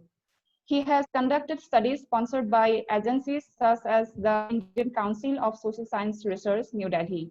He has written on conflict studies, identity politics, and migration studies in widely circulated journals such as Journal of Asian Public Policy, Small Wars and Insurgencies, Commonwealth and Comparative Politics, and Economic and Political Weekly. He has edited several books, including Identity, Contestation, and Development in Northeast India, Oxford, New Delhi, published by Routledge in 2016, and Northeast India and India's Active Policy, Identifying the Priorities, published by Routledge in 2019, and Understanding Urbanization in Northeast India, Issues and Challenges, also published by Routledge in 2020. So, sir, I welcome you once again, and I request you to please begin with your speech, sir. Over to you, sir. Thank you. Thank you very much. So am I laudable? My voice is okay? Okay. So thank you very much. First of all, I would like to thank the Kumar Bhaskar Burma Sanskrit and Ancient Studies University for inviting me to this very, very important seminar. So, and I'm also thankful to Dr. Nandita for inviting me. So I have listened to the previous speaker, and yesterday also I have listened to some of the sessions. So and now my being the last speaker, I don't have much to say at this point of time. So most of the issues that has been raised. So but today, what I will do is that, you know, when we talk about the Act East policy of India's Act East policy, what is very, very important is that we also need to know what is happening in Myanmar and what is the perspective of Myanmar and what is the kind of relationship that Myanmar has with Thailand and China, because that is very, very pertinent when, you know, when we look at the various Northeast, Act East policy projects and initiatives. So in that context, I thought that, you know, so I would just like to say something on that. So I will be looking at how Myanmar look at the Act East policy and how Myanmar look at the Northeast, and then various infrastructure project, how how this infrastructure project are being developed in India, and then what is going on in the other side of the border, let's say for example in in Myanmar. This is the area that I would like to focus, you know. So I will not take much time. So I'll take this about 20 to half an hour. So now let me begin by saying that the subject or the topic of Act East policy has been discussed again and again. And at the same time, I also feel that, you know, we need to discuss and we need to continue to discuss this subject, you know, so in future also, because the discussion should not end, because the kind of, you know, issues that is pertaining to the Act East policy is very broad and multi-faceted. So therefore, in that context, I thought that all kinds of discussions and on the Act East policy, you know, should, you know, continue, because you see, Now, why I'm saying is this, many people, many critics will say that, oh, the Act East policy promises so many things, and what is on the ground? So these kind of questions are being asked by many people. So therefore, but in what I feel is that we should continue to debate and discuss the various, aspects of this Act East policy. So now, before I begin, I must say something. But you see, when we talk about this, the Act East policy, now you see, the government of India can carry out the Act East policy without by bypassing Northeast of India. Okay, so the government of India can do, the India can do, trade with other countries of Southeast Asia by sea. So therefore, so even without the involvement of the Northeast India. So, but what is the reason behind? The reason behind bringing Northeast into the Act East policy scheme is that the number one, the very reason is that number one, why Northeast is, it has acquired an important position in the Act East policy is that because the Northeast share boundary with Myanmar, and Myanmar is considered as the land bridge to Southeast Asia. And another aspect is that Northeast India is considered as the natural geographical link between South Asia and Southeast Asia. So that is the reason why the Northeast India figure into the Act East policy scheme. So this is a matter of debate which we know. So now, when we talk about connectivity between between Southeast Asia and the South Asia, so one thing that we must be very clear is that we have been talking about this connectivity between South Asia and the Southeast Asia. But actually, if you see various initiatives that I will come back to, because my argument is that it is more about connectivity between India and Southeast Asia. Because why I say this is that, say, for example, several of the, South Asian countries, say, for example, say, Nepal or Bhutan, to that matter, Bangladesh, they are least interested in enhancing land transportation between this part of the Asia and the other part of. So this is where I would like to focus on. So now with this background, now let me come to connectivity. Now the focus of the focus of Act East policy in the context of Northeast India is connectivity. Because whenever we talk about Act East policy in the context of Northeast India, we often talk about connectivity. So therefore, this connectivity can be subdivided into three, say, for example, the physical condition of transport infrastructure, means the physical connectivity. That is one part which is the focus of the Act East policy. And I am also going to talk about the physical condition of transport infrastructure. So this is one part of the Act East policy. When we talk about the connectivity, means connectivity is not just about physical connectivity, not just about building roads or constructing highways. So, but the first part of the connectivity is the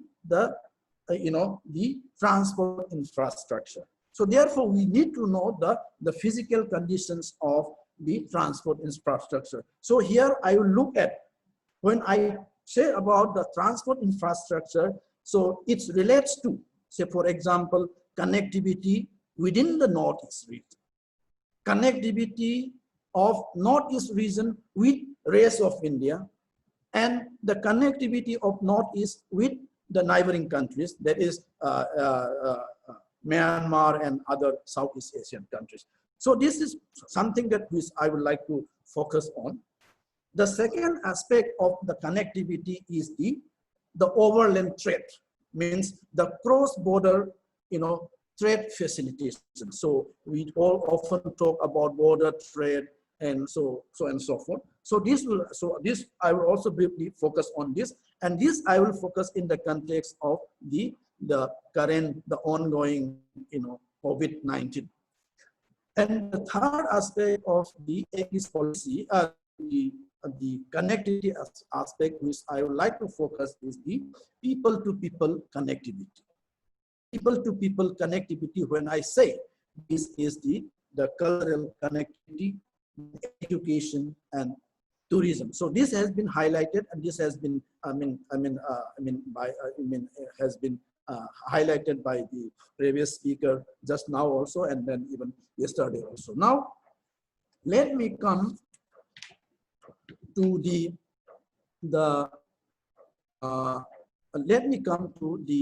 physical condition of transport infrastructure.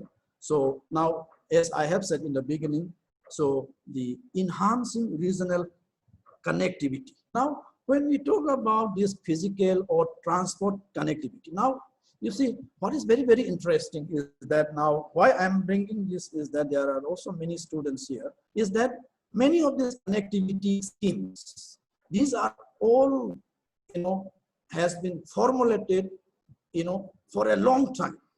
Say, and just the sir has also have mentioned about, like, BIMSTEC or the SASEC or any other organization. What is very, very interesting is that there are so many regional organizations these days, and all the regional organizations, or many of this, the government of these various countries, now they have been pushing for the so-called the regional connectivity, means connectivity from one country to another country, so and so forth. So now if you go back a little further, what is very interesting is that, the role of this, regional organizations are very interesting.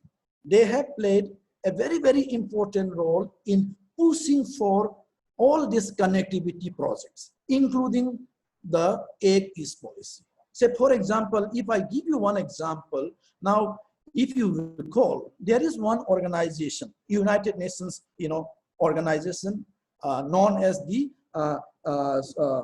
Economic and Social Commission for Asia and Pacific, ESCAPE, in which India is also a member. So now this is more like a think tank of the United Nations, and they came out with several connectivity projects in many of these around 50 to 54 countries in the ESCAPE,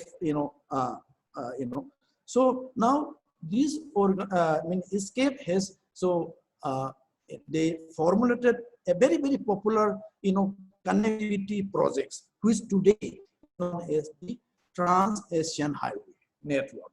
So this is in terms of building highways and the roadways. And the other one, the ESCAPE has successfully formulated is the Trans-Asian Railway network. So now this has been, why I am bringing this is that now when this, when the ESCAPE started, selling this idea of, Trans-Asian Highway, Trans-Asian Railway network.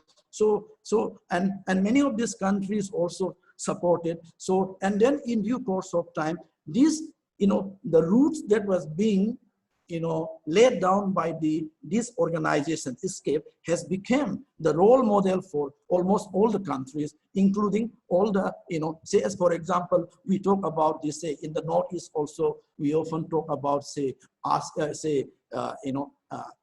Asian Highway or Asian Railway network. So same thing in Myanmar, same thing in, say, as for example, in Thailand, like that. And many of the road connectivity projects in due course of time, either by India, either by SASEC, either by BIMSTEC, either by Myanmar, or either by, say, other regional organizations, say, such as ASEAN. So they all started, adopting this, the model. So this is something that which I will, which I thought that, it is very, very important to highlight on this. So now, therefore, the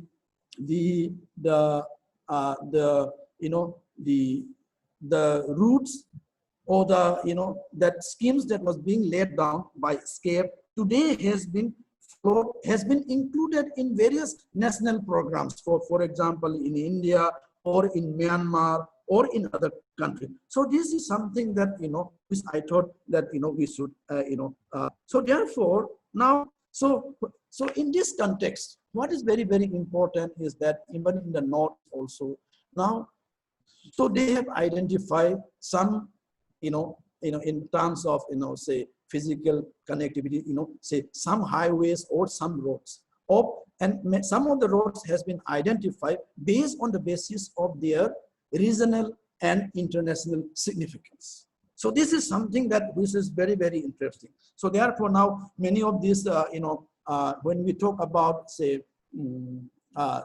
East policy or any other, so there are some highways or some roads which are given, preference or priorities because of their significance in terms of, they are considered as significance of in terms of regional or international, significance. So this is something. So this now, so apart from these regional organizations, and these regional organizations have identified certain routes for, for enhancing connectivity. And then apart from these regional organizations, there is another group of organizations.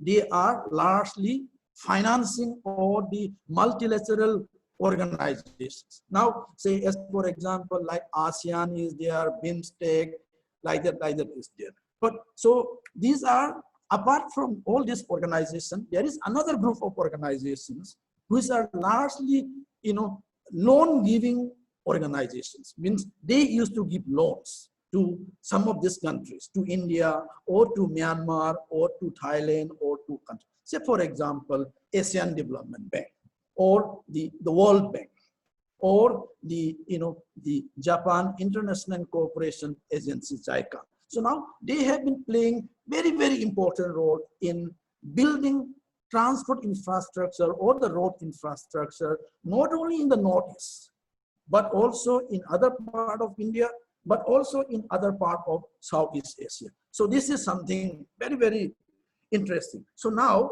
I will give you, one, and so,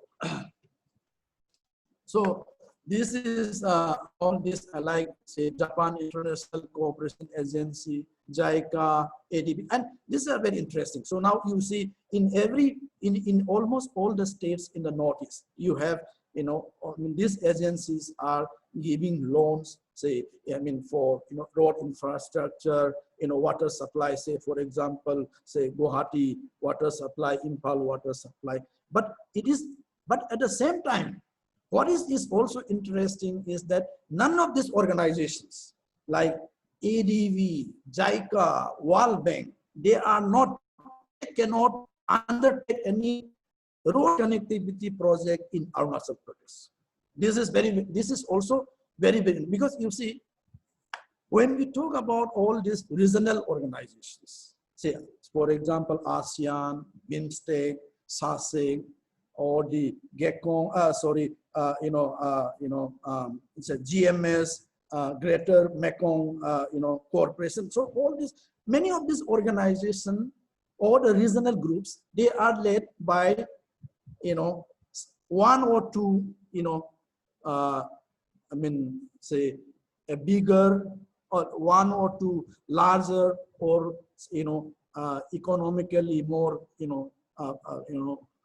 powerful country. So this is something that, so therefore now you won't find any JICA project in Arunachal Pradesh. You won't find any project, say, road development project by ADB. They all have tried ADV tried to build roads in Arunachal Pradesh. JICA, they tried giving loans, I mean, to do some kind of, Northeast road infrastructure that also includes Arunachal Pradesh. But because of China's, objection, all this ADV or JICA, so they have to, they have to, I mean, so this is something that, so now with this, let me come to this, some of the, the important roads or the highways or the route.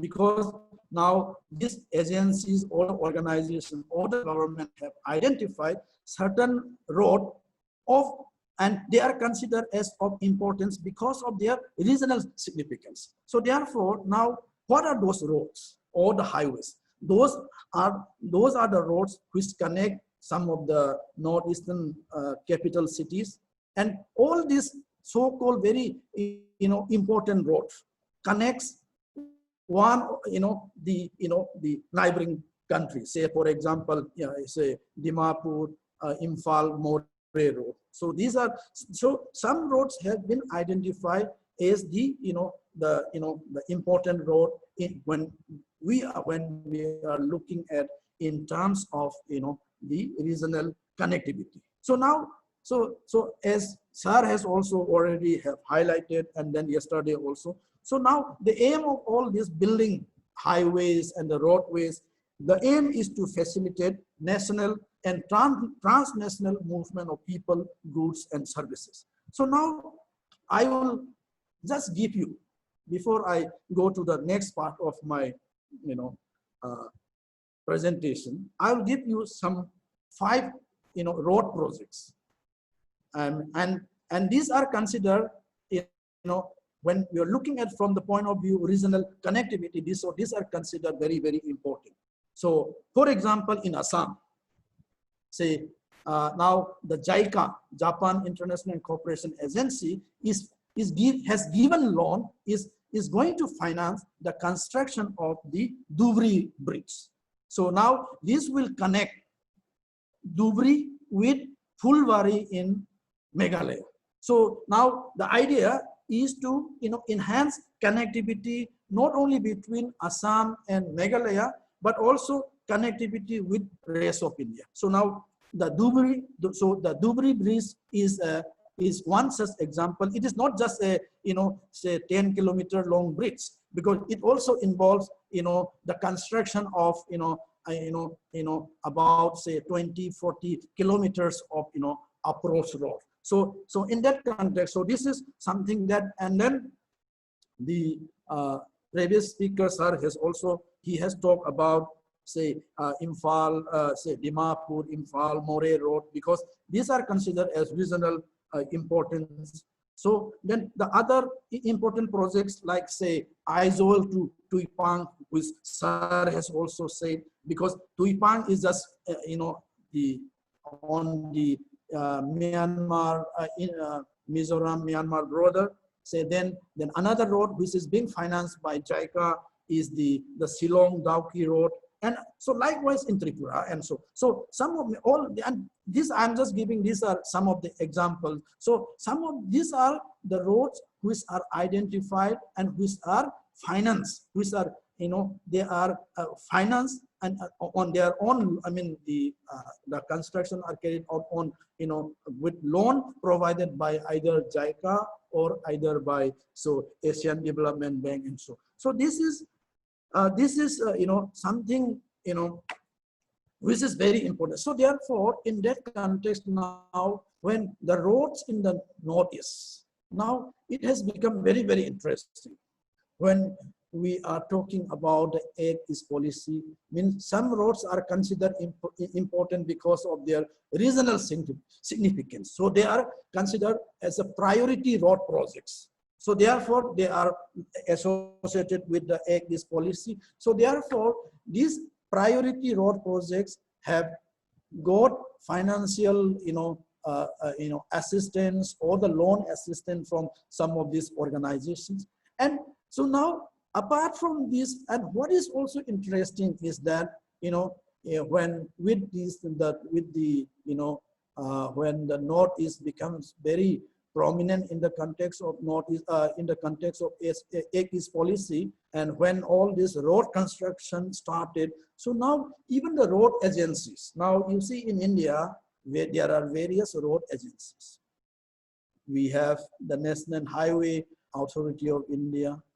Now, especially I'm talking in the case of the Northeast. So National Highway Authority of India, there is the Border Road Organization. They are also building roads in some areas.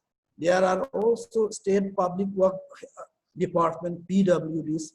And now the latest entrance is the National Highway and Infrastructure Development Corporation Limited. So now what is happening is that now most of the priority roads are now being executed by the National Highway and Infrastructure Development Corporation. Say, for example, Aizawl to Ipang, or let's say from Imphal to More, or from your Dubri Bridge, or in, say, in Tripura, which connects Bangladesh, or in Meghalaya, say Dauki, that road. So therefore, this is also something which I thought that, since there are also a large number of students, I thought that this is also something, and this we can discuss in a very, these are, and what is very, very interesting is that now many people in the Northeast are also concerned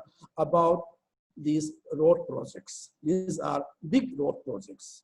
Say, for example, let's say from, say, in Mizoram, from Tuipang to other, the Aizawl, say. So these are road improvement project, means expansion. So earlier it used to be, say, 1 lane, 2 lane. So, it's so road improvement. So it involves lots, then, construction of large number, several bypasses. So in that context, in almost all these projects, there are issues of environmental and societal impact. So this is something. And what is very, very interesting is that all these mega road construction projects. Now, if you see I have read several reports by JICA, Japan International Cooperation Agency. If you see the various JICA reports, because you see, before all this road construction or road improvement, so it involves lots of research work. They do very in-depth research of all these roads, right from kilometer 1 to the end, very detailed analysis. Okay, now if you see, one of the biggest problems in many of this road construction is the, now if you read some of the JICA report, one of the problems is the payment of compensations. So now this is the problem. Many of the payment has been delayed. So now if you see the JICA report, you will find that how the World Bank funded projects in Mizoram, and the people were not paid the compensation on time. But if you look at the, when all these funding agencies, when they prepare environmental, say, impact assessment report, very, very thick reports. Say, for example, for one, say, highway project, they prepare at least 5-6 reports, over a period of, say, 5-10 years. Very, very nice reports. And they all talk about all those social and environmental impact. But the only problem here is that when it comes to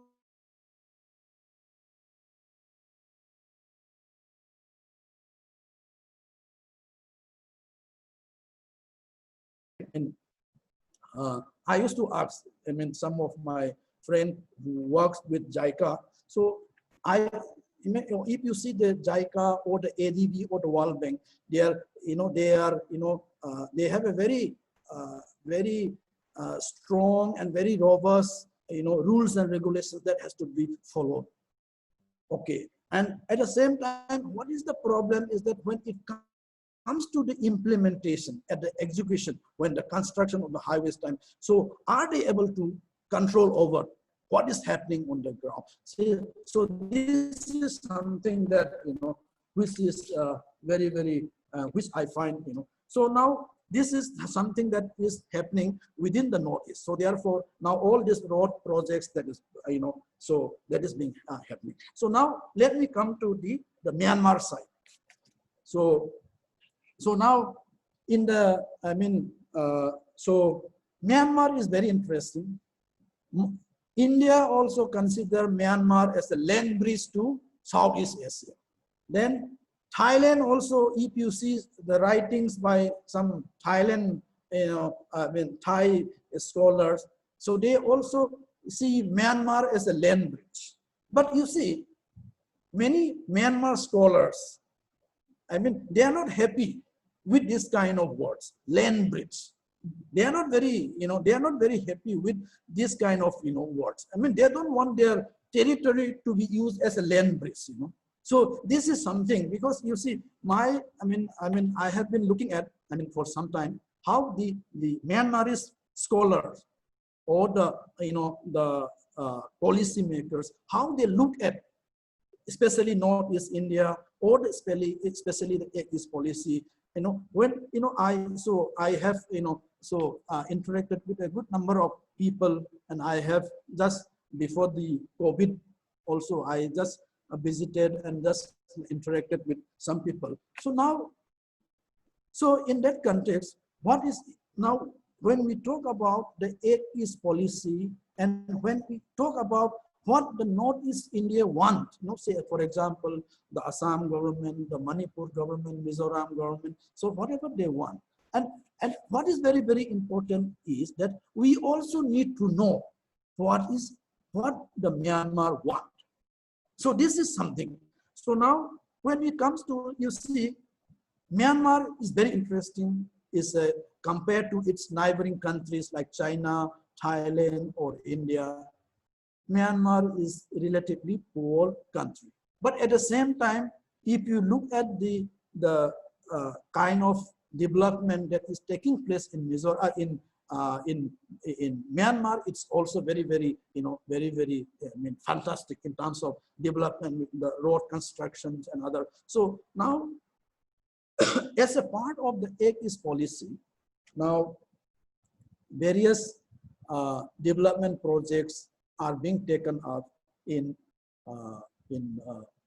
Myanmar. So now I will just give you just three, which Sir has also highlighted.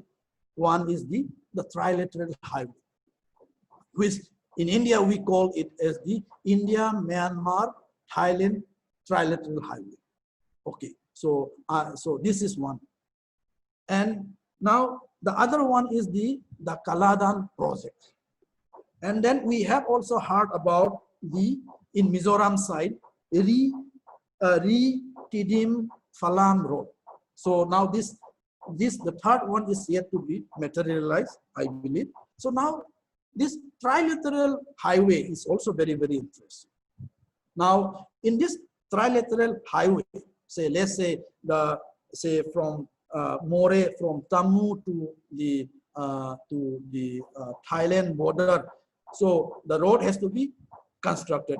There are bridges has to be constructed. Now some portion starting from More to some portion has to be constructed by India, and some portion has to be constructed by Myanmar, and then some portion has to be taken care of by Thailand. Now let us make a comparison.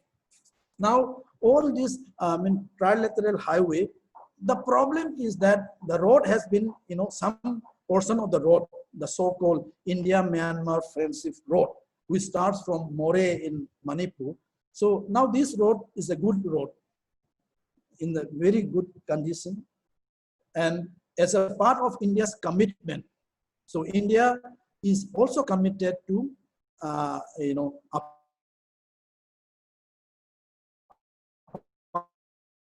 government of India is also committed to, rebuilding, about say 69 old bridges. Now these bridges are still working. The only problem is that these bridges are very narrow bridges. So this is the one thing. Now as Sir has also highlighted, and yesterday also the previous speaker has also highlighted, this project has been delayed for a number of reasons. Now, if you look at the government report, the official reasons for why these projects are being delayed. Now, I give you one example, I mean, just 3 reasons, which are very, very, you will find in many of the reports. One is the difficult terrain, means difficult terrain. The other one is that the long monsoon month, means the long rainy seasons. And the third, problem is the law and order, insurgency and all that.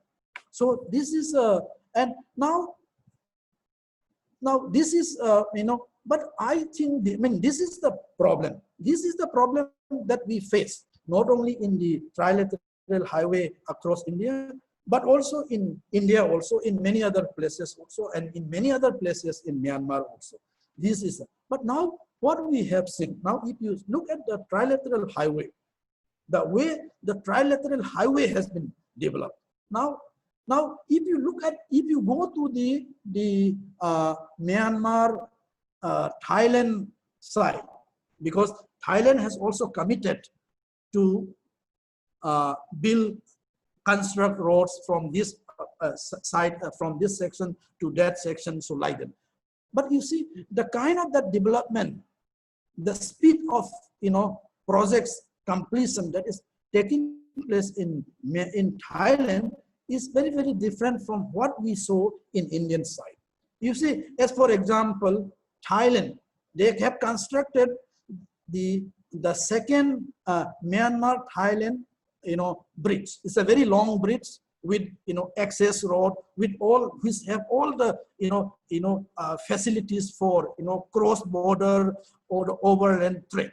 So they have constructed this kind of road they have constructed in about 3 to 4 years. And apart from that, the other, many of the, some of the road sections which are being committed by Thailand. So now they have managed it.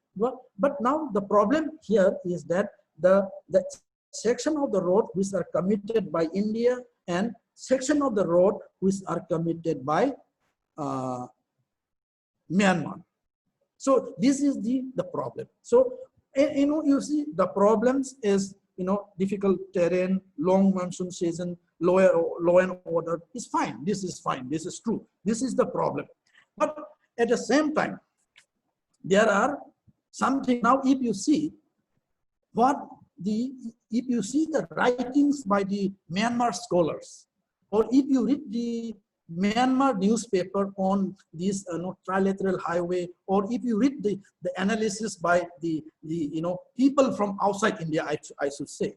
So now if you read one of the now, because this project has been delayed for many years. Okay, so as a result of the now, many scholars or many people, many policy makers, and who are, I'm talking about who are those based in Myanmar, is that they are saying that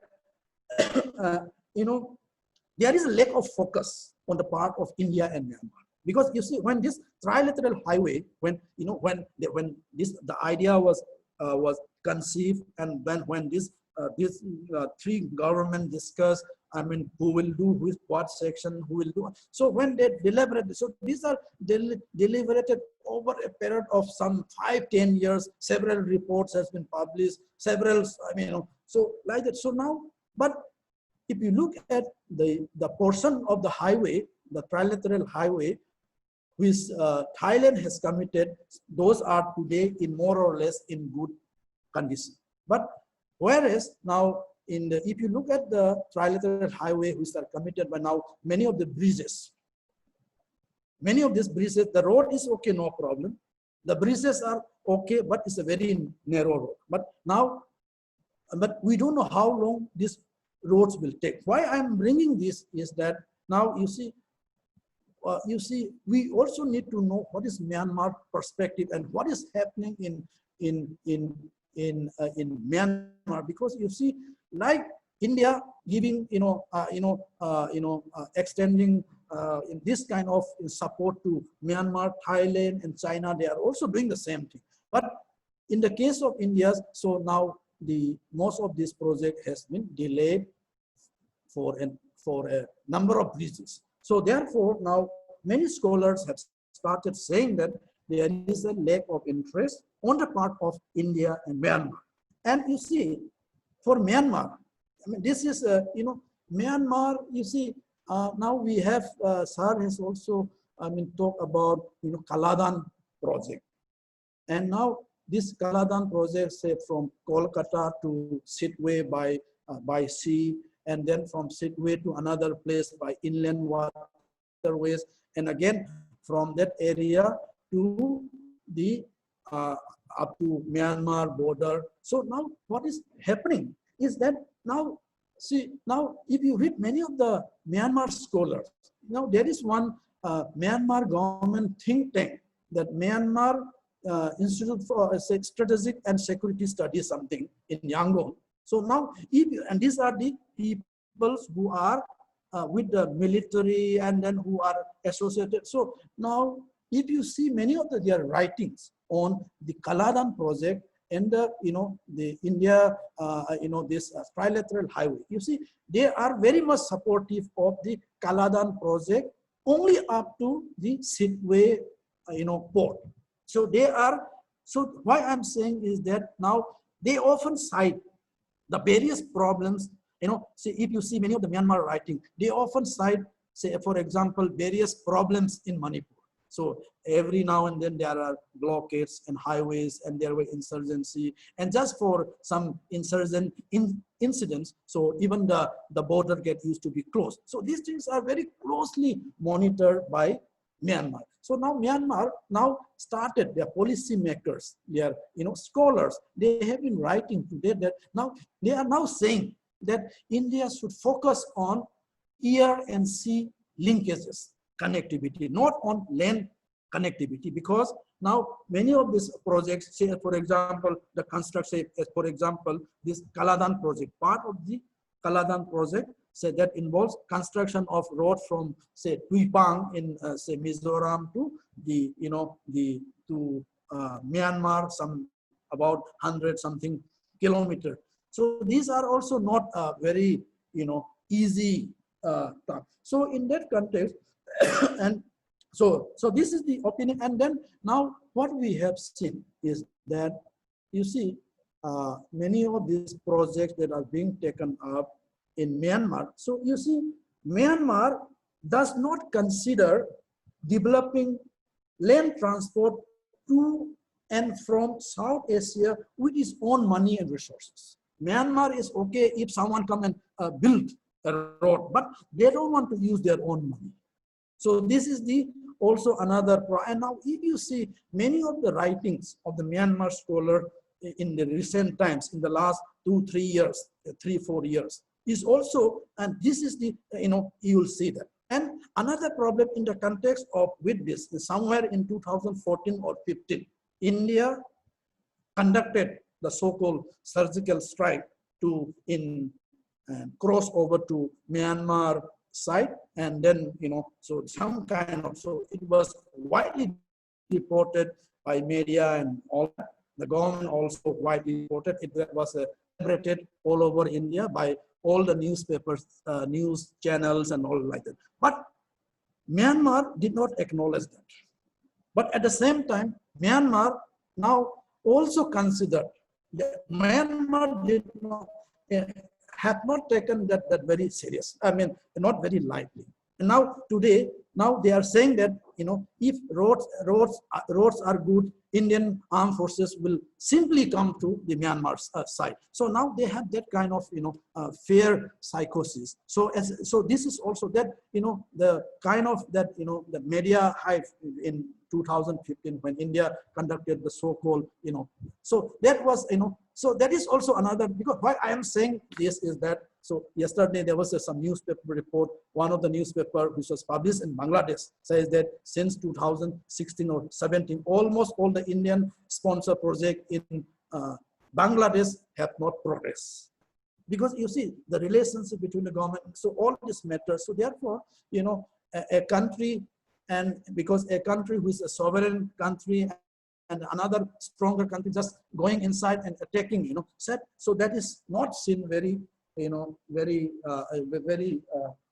you know, it's not taken very lightly by, and now this has been reflected by many of the writings by the, you know, Myanmar scholar. Now, if you see, say, Myanmar, say, newspapers, say, for example, the Irrawaddy or the Myanmar, you know, Myanmar Times, or any, you know, you see, so if, so you can see that, you know, that kind of thing. So now these, you know, the developmental projects that are sponsored by India, and now on the other hand, what is happening is that you see, you know, when we study ASIA's policy, now, as I have said, that we cannot ignore Myanmar, we cannot ignore Thailand in Myanmar, we cannot ignore China in Myanmar. So this is something that, you know, because you see, ASIA's policy, we cannot just look at from the India's, you know, side, but we look, if you look at from the various perspectives. Now, say for example, now Sir has also talked about the Stillwell Road, and then yesterday also the other speakers have mentioned about, talk about the Stillwell Road, and many, I believe many in the Northeast, I mean, many scholars and many people, they have been, they are in favor of, you know, the rebuilding and then the reopening the Ledo Road. Now, what is very, very interesting is that now this Ledo Road or the Stillwell Road or the Ledo Burma Road, now what we have seen is that very recently, means not recently, you know, sometimes back, this road has been developed, you know, last part of this road has been developed by a company, a joint venture of, you know, a company, a joint venture of companies from China and Myanmar. So this is one thing. And another thing is that China and the Myanmar government in association, okay, now they are building an industrial zone on the Stillwell Road, and which is at the which is very close to the capital of Kachin state, and from that place to the Pangso Pass or the Arunachal border is less than 450 kilometers. So now this industrial zone, now if you, now they have already signed the agreement, all kinds of feasibility studies, and there are also problems, of course, because the land has to be acquired. So as a result of that, some people has to be displaced. So all kinds of is there, of course, like in India, there also the land acquisition is the problem. So likewise, now this industrial you know, park or the, you know, industrial zone is being developed. So now the idea here is that now there is a very robust trade relationship between India and Myanmar, India and China. But this trade is through a very long distance, I mean, which has to be carried by the sea. Say, let's say from Kunming to, I mean, say, for example, Kolkata, if it has to be bring by sea, so it will be at least about, say, 5,000 or 4,000 kilometers. So now, if you read many of the Myanmar or the Chinese newspaper writings or articles, so now they are now saying that they are in favor. They have even asked India to, you know, reopen and develop this road, because they believe, I mean, it's that I mean, there will be more, you know, easier trade between China and India by opening the Stillwell Road. But we don't know what is so going to happen. But at the same time, what I'm saying is that now all these corridors, all the roads are also being developed. So this is something. So likewise, you know, what we have seen is that now, like India is investing in Myanmar in developing roads, Thailand is also investing, and then the Myanmar is also investing.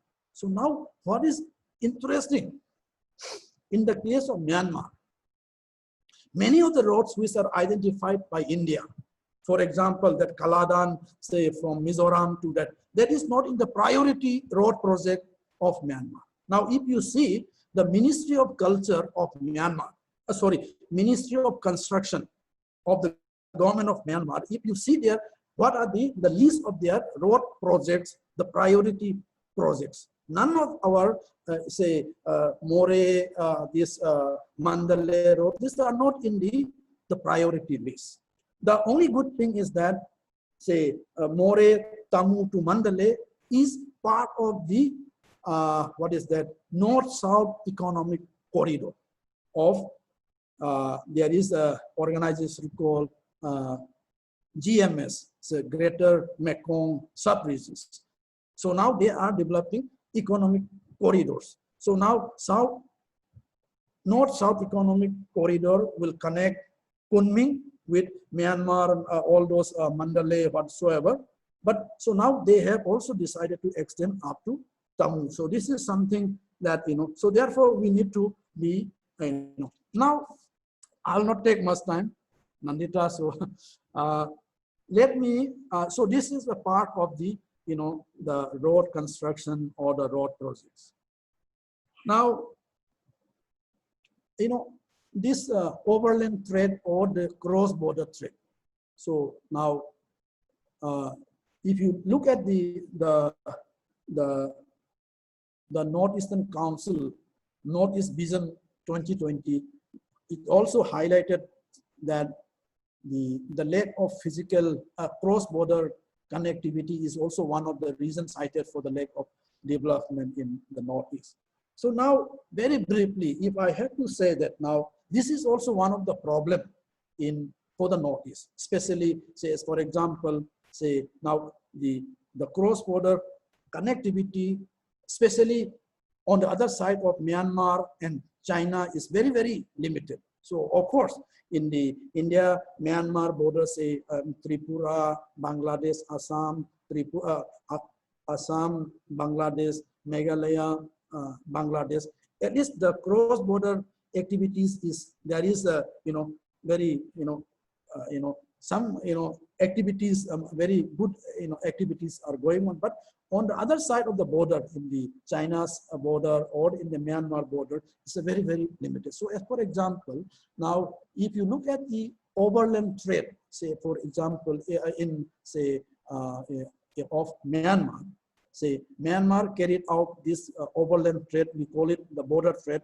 with, say, India, China, Thailand.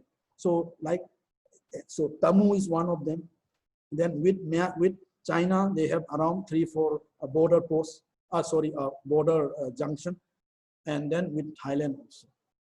And now what is happening is that the kind of trade that is taking place in the More or in the Tamu area is not even 1% of the total, overland trade with, with these three countries. So this is one concern. Now, coming to the ongoing COVID-19 coronavirus. Now, somewhere in March 8 or 9, so this Manipur, Myanmar border, so the Manipur government decided to close the border. And then, and you see what is when we look at the, you see the Myanmar has a, this border trade with India, China, and then Thailand. Now, if you read the newspaper in Myanmar, the Myanmar says that we were not even informed. They were informed at the very last moment, because this has to be bilateral decision, because you have signed an agreement to do border trade, overland trade, and suddenly you close. So this is the main problem in the More border areas. If there is some insurgent problem, suddenly the border will be closed. And if there is so therefore the Myanmar has raised very concern. If you read newspaper reports of Myanmar, that especially the traders, the association, they have raised strong objection to the closing of this border. They are, you see, they are also concerned about the spread of coronavirus. But you see on the other side of the border in China, see Myanmar-China border at, the border threat at Moose and like that. And even in Thailand, the border was not closed. The border was partly closed. So the trading is still going on despite of this coronavirus, with all those screening of, all those, with all precautions and with all those preventive measures, the border trade or the overland trade with Myanmar, with Bangladesh, with Myanmar and Bangladesh, Myanmar. And so it's going on despite of the problem that is being faced by. But whereas in the Indian side, so this is one thing, So now, regarding this, I said that in the beginning, when we talk about connectivity, connectivity is not just about building roads. Connectivity is also about these border, trade facilitations, So now, what we have seen is that when we look at especially in the Myanmar, Thailand, China, the cross-border movement is very, very regulated. Say, for example, the Myanmar vehicle can go to Thailand, or the Thailand vehicle can go to can come to Myanmar, or say, as for example, Myanmar truck can go to China, or the Chinese truck can come to Myanmar. So these kind of regulations, but which is not so in the, I'm talking about the, the Tamu area. So therefore now the Myanmar government, they have identified, say, as for example, say, the Moose is a place in Myanmar bordering China, where the border trade, all this overland trade. So now they have declared as a border, some economic zone. So likewise in, say, in Thailand area also they have called, they have upgraded that place as some kind of economic zone. But, and whereas the Myanmar, the concerned ministry, so they are not in favor of giving the status of zone to Tamu. They have given as the Tamu trade post, not zone. So this is something that now, so these things that which I would like to highlight. And then lastly, the another side of the connectivity, the people-to-people connectivity, Sir has also very much rightly highlighted. So it's all about education, culture, and tourism. So this is also, Sir, I don't need to say, again, if you compare with Thailand and China, you see, now many people argue that the relationship between India and Myanmar in this context is still underdeveloped. This is something, because if you look at from various parameters, say as for example, people visiting Myanmar, say as for example, tourism is also one of the indicator. Now, if you see as for example, the tourism, the tourists coming to Myanmar, so if you go by the records, government records, so from India in 2019 is just about some 30 to 33,000. Whereas the tourists coming from China to Myanmar, or the Thailand tourists coming to Myanmar is in terms of, say, 3 lakhs, 4 lakhs, like that. So, and then the growth, the number of tourists. So all these things matters. These things. And then I think most of the issues, and before I conclude, so let me conclude. Now, you see this, Sir has also mentioned about this, how the North is going to get benefit out of this Act East policy is also depend on how the North is responded to the various opportunities. Opportunities are there, but how to tap that opportunities? So that is and this is, I have been thinking, and then I'm actually, when we say that, there is no easy answer to this. But And Sir has also highlighted very nicely about the various government programs and like that. But there are two things that which I would like to at this stage, apart from all this border trade and all like that. Who is the state government? Now, here I would like to bring what is the role of the state government? So the state government also has to play a very proactive role. So now, as Sir has also highlighted, one is that these now, especially in Imphal, large number of Myanmarese patients used to come to Imphal, and they get medical, treatment in Imphal, and there is a hospital in Imphal.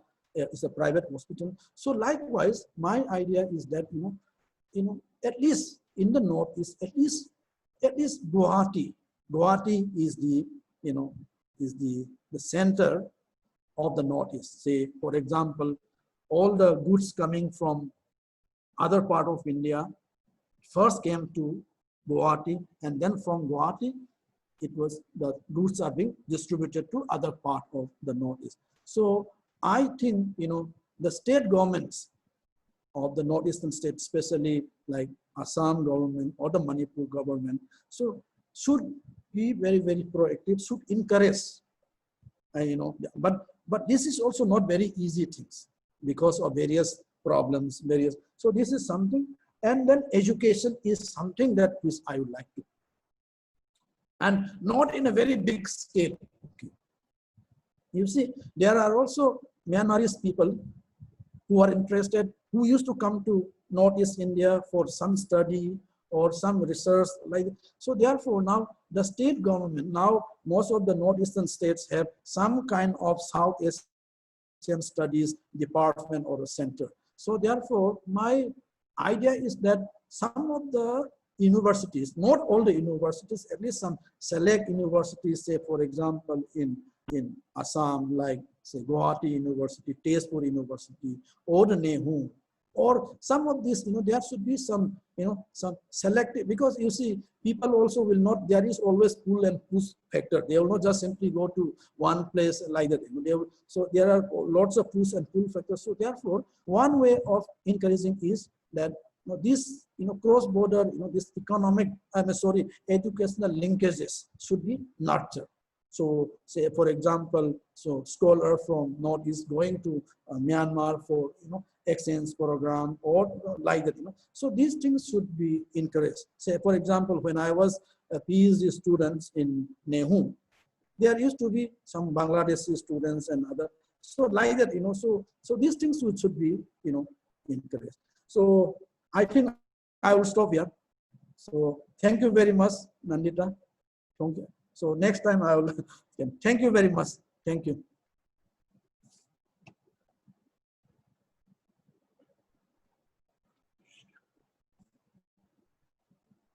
Yeah, I am done.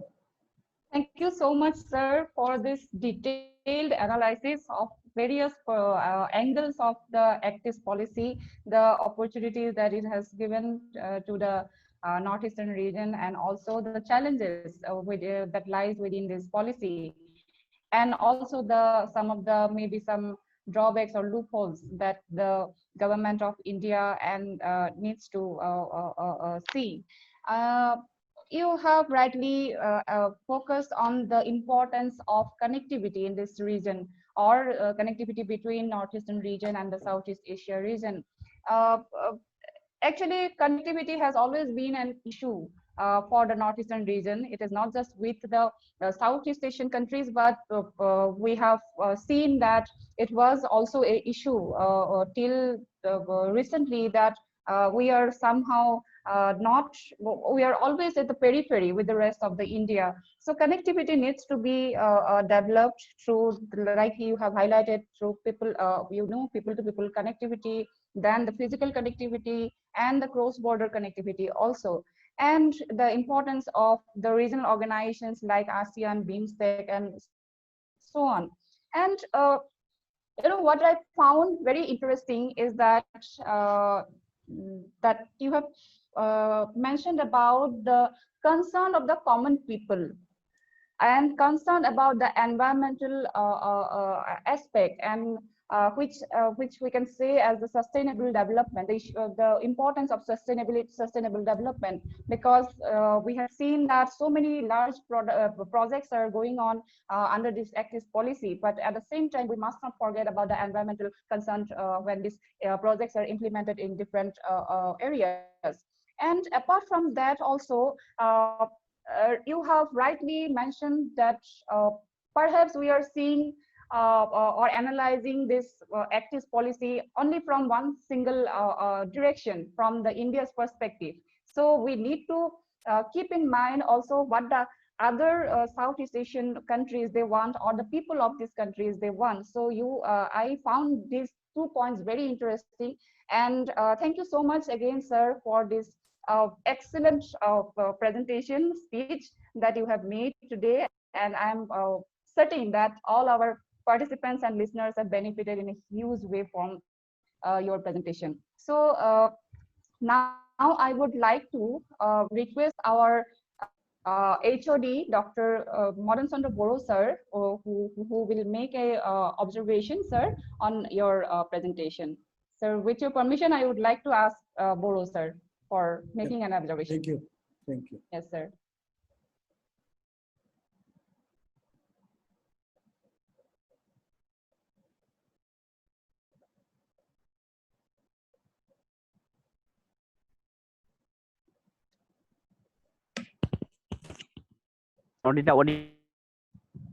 Yes, sir.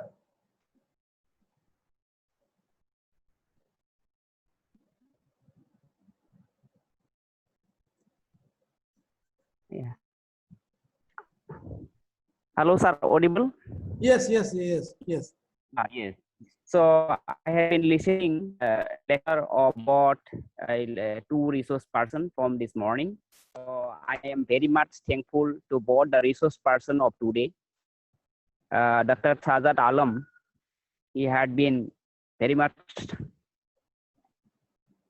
expressively presented with the PowerPoints about the perspective of government of Assam about the ASIAOrganised policy. Last day, Minister of ASIAOrganised Policy, Dr. Chandra Mohan Patwari, also spoken about the ASIAOrganised policy from this political perspective. So presentation of today is something more informative, like the second lecture of yesterday's lecture. So in his lecture, he has very much clearly highlighted about the SWOT analysis of the ASIAOrganised policy, that Assam or government of India can do something about the ASIAOrganised region, with Northeastern region with the Asian nation also. So in this perspective, he has highlighted about the research collaboration. There's a possibility for trade, but there is also challenges about the climatic condition, as well as some economic condition, as well as some condition relating to a situation like insurgency. So in this perspective, so we need to make a congenial environment to trade with our neighboring states, to bring connectivity with our neighboring states. So he has very much highlighted all these things. So from my part, there is also one close connectivity is required between the India and ASEAN nation, that is the defense. So the defense collaboration from Indian side is so long been not as desired, because some of the Indian soldiers train the ASEAN nations and also provide this defense equipments. So in this perspective, we can help these ASEAN nations with the defense collaboration. Communication is been developed, and business is also propping up with the implementation of the ASIAOrganised policy, as well as the ASIAOrganised. Earlier it was the Lucas policy. So it is going on, but in ground reality, there is still need to do more. So yesterday, and Noni Gopal Montos are also said about that we have the ethnic balance in the Northeast India, that a close affinity with the ASEAN nations. In this perspective, we need to do more cultural relationships with the ASEAN nations. And yesterday, our VCs are also said about the cultural affinity as well as social affinity with the ASEAN nations, even in Sanskrit. as well as the ancient values. So in this perspective, we can have the very good, build a very good form, as Amarjit sir said very recently, some of the prominent universities of Northeast, financially sound and well-established department, they can carry out initiative to start up about the collaborative studies to bring more closer relationship.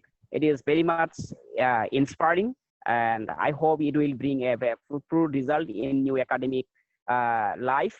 So in this perspective, I find there is some close relationship of ASEAN nations with India after Chinese factor post-COVID-19.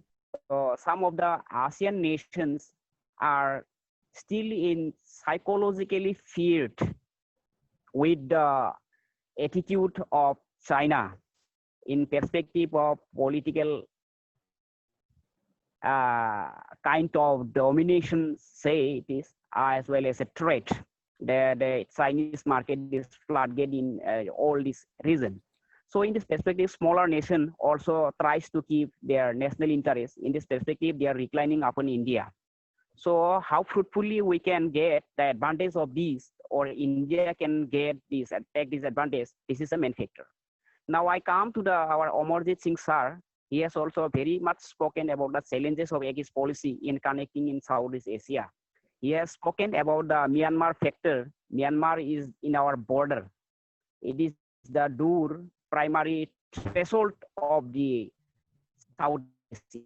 So if Myanmar is hesitant to with India, it will be a problem.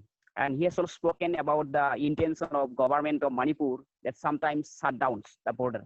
So it is also one thing, Manipur requires some law and order of the state, but More is the border district that travels through Tamu and some Mandala and some of the parts of the South Asia like Laos, Cambodia and all. So this is the route. If the Myanmar restricts to enter us, it is a big factor. And one intention is there. He has already said that Myanmar is not ready to invest in infrastructural development. They are bending upon the developed nation. If they want to invest upon them, that they can do. So there is also some of the progressive action from the JICA as well as the ASEAN banks. They are closely working with these projects. I think the donor is also developing some infrastructural projects in Northeastern region to connect with these ASEAN nations. It is also a pragmatic role. Even some projects are not concluded, but it is to be taken more seriously so that the relations between India as well as the ASEAN nation can work. As we read in the research papers, we find that the trade relations between ASEAN nations and India is day by day, it is manifold, growing up in manifold way. So it is a very good pragmatic way. I think there is still some challenges. We have the insurgency challenge, flood is there, infrastructure facilities also there, economic challenges is also there. And we have to take up the federal states in confidence as well as the neighboring countries in confidence. Even Bhutan is sometimes create problem. Nepal is also there in a challenge, and Bangladesh sometimes they become pro-China. Burma sometimes become their pro-China. It is also a very big challenge in between. Anyway, it is a diplomatic perspective. So in this perspective, I think the deliberation of Amarjit Singh sir is very much impressive, and he is very good orator also. He has very good knowledge about the Northeast, and recently he has tied up with the Southeast Asian studies. So thank you, sir. Thank you. Thank you. Thank you. Thank you, sir.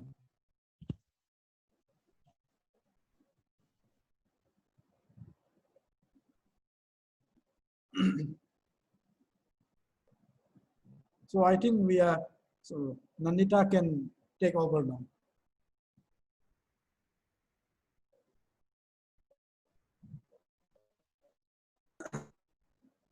Yes. Thank you, Dr. Madan Chandra Boro sir for such an elaborate observation on the speech that was given by Professor Amarjit Singh. And now we would like to move to the question answer session. We have selected only few questions because of the time limit. And first I will go to the questions which are asked for Mr. Sajjad Alam, sir. Sir, one question we have got from one of our participants is that the question is that the ACTIS policy mostly have been designed as part of government initiative with strategic economic and political elements at the core of it. Keeping in mind the anthropological proximity, how would you factor in the demographic component into it as part of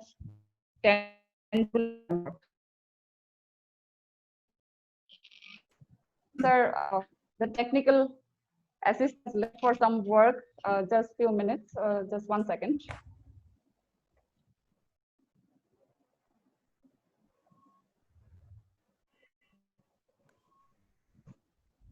So, yeah. Am I audible? Yes, yes, sir, you are audible.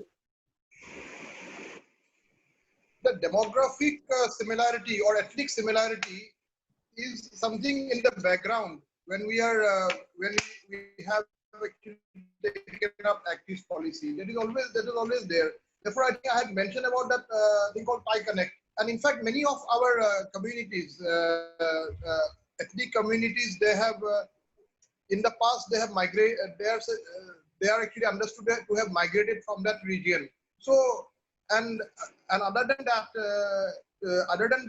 there is a lot of similarity because of that on the ground, not only in the language structure, the native language structure, but also in the customs, then also in the dresses and so on. So this is something, but trade is ultimately trade. But when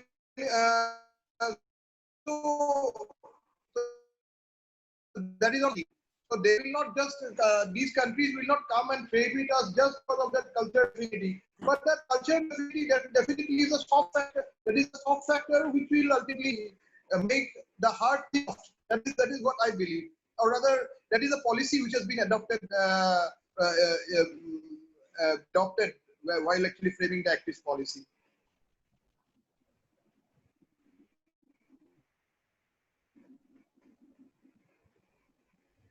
Am I audible? Yeah. Yes, sir. Yes. So there is another question from one of our participants. This is Dr. Mosami Debi.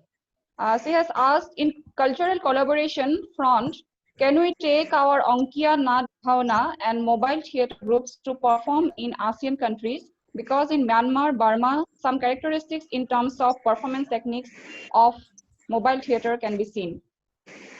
Very brilliant question, because we are already taking steps in that direction. Recently, we'll be on the, as I have already mentioned in the main presentation, we had actually thought of a mega cultural meet, but they're in the back burner because of various reasons. For recently, webinar with this regional director. So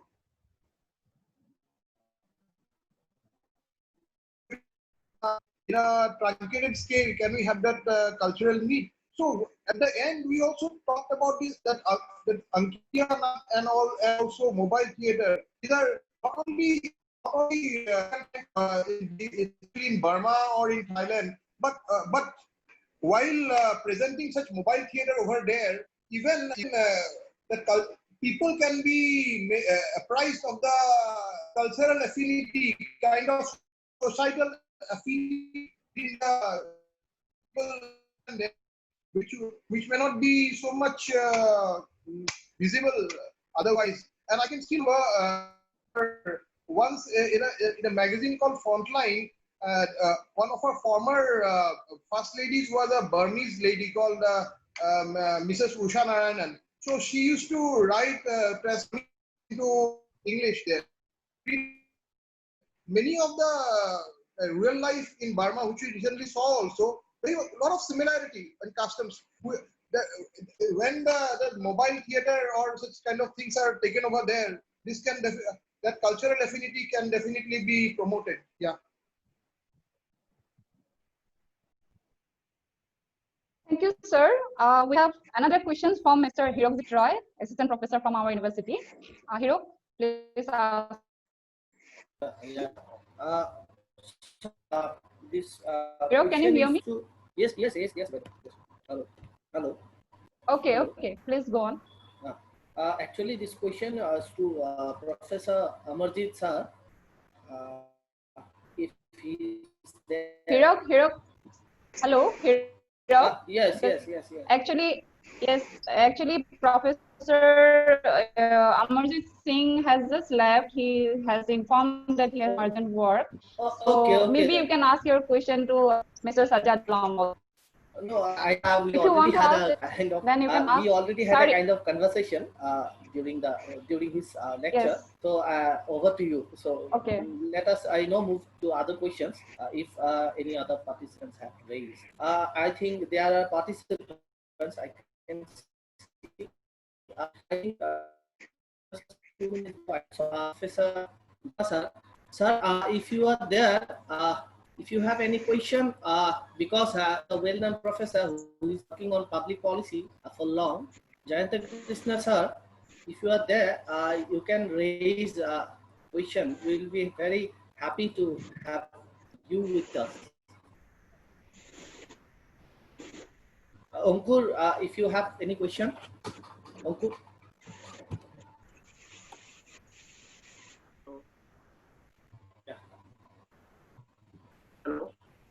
Hello, Yes, Ankur, can you hear me? Yes, I'm audible. Yes, you are audible. So yes, I had a question which I already have mailed to Nandita madam, but I still have one more question. I mean, with your due permission, I can go ahead to ask the question to Mr. Sajjad Alam sir, or maybe I had initially one question to Alam sir, but then I had another question to this Amarjit Singh sir. I can go. Yes, Ankur, please. You're not audible. Can you just? Yes. Hello. Am I audible? Yeah. Now. Yeah. So this question, I mean, may be taken by both the speakers. I mean, it's not a question, sort of a query. What I was wanting to ask is that we have seen that mostly we have been accentuating the issues of connectivity, including people to people and cultural connectivity in terms of the ACT's policy. However, the issues like Rohingya crisis becomes a major issue of dispute in the region of Southeast Asia or South Asia. Since most of the countries in the region are non-signatory to the 1951 UN Convention on Refugee, so to what extent you believe that the issues like Rohingya will impact the relationship between the different countries within this region? That is my, I mean, I wanted your opinion. Acha. Should I? Yes, sir. Ask the question to me. Okay. Yes. So that is actually Rohingya problem. Such kind of problems have been there. Now, whether it will impact the relations between India and Myanmar. So, to be frank, I don't think the Rohingya problem should have any impact on that on our relations, because number one, Rohingya problem is not central to Myanmar. Although lot of activity has taken place at the international level condemning Burma on that issue, but from what we know, that is limited to a particular southern region, the Rakhine region of Myanmar. Number two, that I won't comment either way here, but that is a problem which is actually even Bangladesh and Myanmar, they are not at odds over the problem. They are actually trying to find a solution to it. And India is very much a third party as far as Rohingya problem is concerned. So I don't think that Rohingya problem will in any way impact the growing relations with Myanmar. But yes, there may be some law and order issues which can be tackled by the authorities concerned. All right. Okay, thank you so much, sir. We actually have many more questions, but maybe we can forward those questions to you later on. Sure, sure. And now I would, yes, sir. So we have almost come to the end of our session. Okay, sir, Professor Amarjit Singh, sir, will.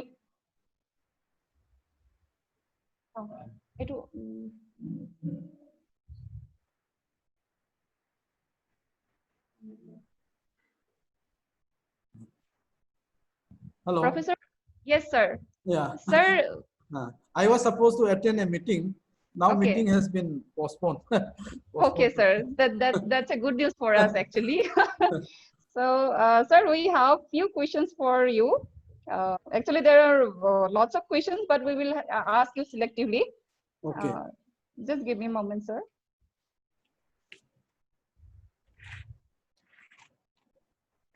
Ankur, you wanted to ask something to Professor Amarjit Singh, sir. You can ask. Actually, Mr. Sajjad Alam sir has already responded to my question. So, I mean, if you have any more questions, you can please go ahead. Thank you. Okay, okay. Sir, here there is a question that what is the prospect of trade and commerce with ASEAN nations after China tension in post-COVID? Because post-COVID, we find ASEAN countries are refraining from China and are clubbing with India. Is it a good prospect? So, I mean, there is no easy answer to this. And it's not very easy answer to this. And at the same time, you know, this diplomacy is a very complex. And then, and China is, you know, the way, you know, China has developed, you know, the kind of relationship with many countries, including many of our neighboring countries, as for example, be Nepal or in Bangladesh or to Pakistan or like that. So in that sense, I mean, I don't see much. I mean, it's very difficult to say, but at the same time, I don't expect much. I don't expect much because you see, this is a very complex, it's a very complex issue, but at the same time, it would also depend on this. Now, the US, the United States election is just less than 100 days from now. So what will be the outcome of that election? That also will, you know, decide. But it's, but I mean, to be very honest, I mean, this is a very difficult, and there is no easy answer to this. And at the same time, China knows how to deal with countries. So this is something that. Sir, thank you. Sir,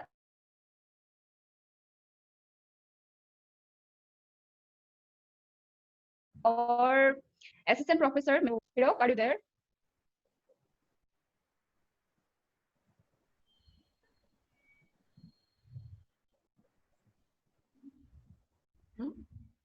Hiro, are you there?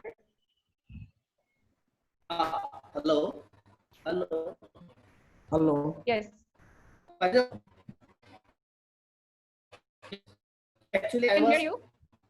Yeah, I was just Kante Krishna sir.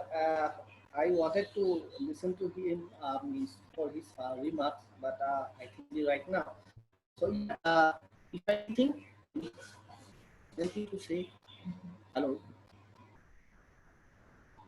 Actually, for a yes, go on, Hiro. No, actually, for a few minutes, I was not here actually, so I didn't. Yeah, it's okay. You can. Professor Amarjit sir, right? Yes. Okay. Sir is back. Okay. Yeah, I'm back. I'm back. Okay, sir.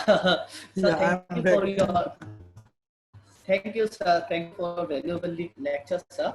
So, sir, my was that having geographical constraint, despite having a kind of, we are living in a neoliberal world, and we cannot ignore the geographical questions, issues, and as well as the globalization that is going on. But at the same time, we are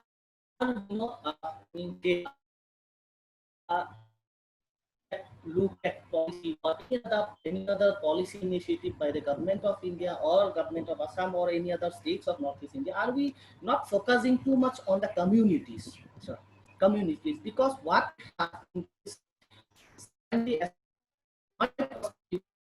have communities, various communities that have similarities or commonalities with other region of Southeast Asia. So Herojit, it's a very, very excellent, I mean, that is a very, very excellent questions.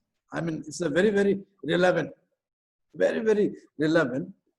But at the same time, what when we talk about the Act East policy or any kind of policy for that matter.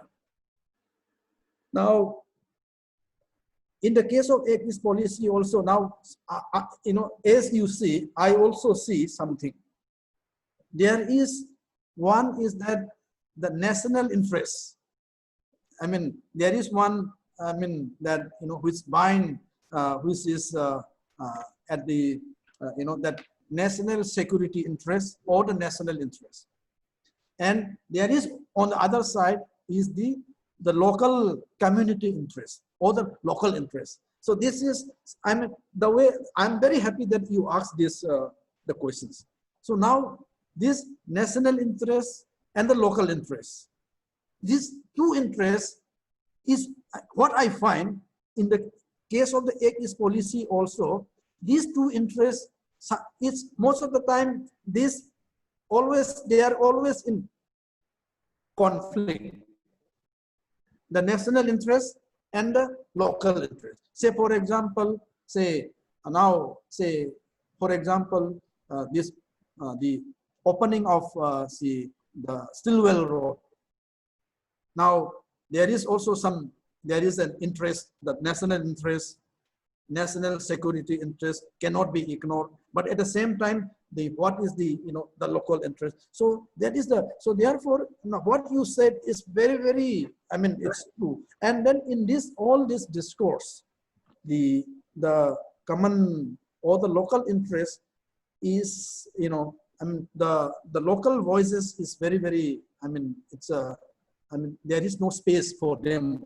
Especially now, I give you one example. So like in Northeast India, now we often talk about this now, say as for example, this national security, say for example, even in the India's State Reorganization Commission report, 1955, they talk about this national security and border.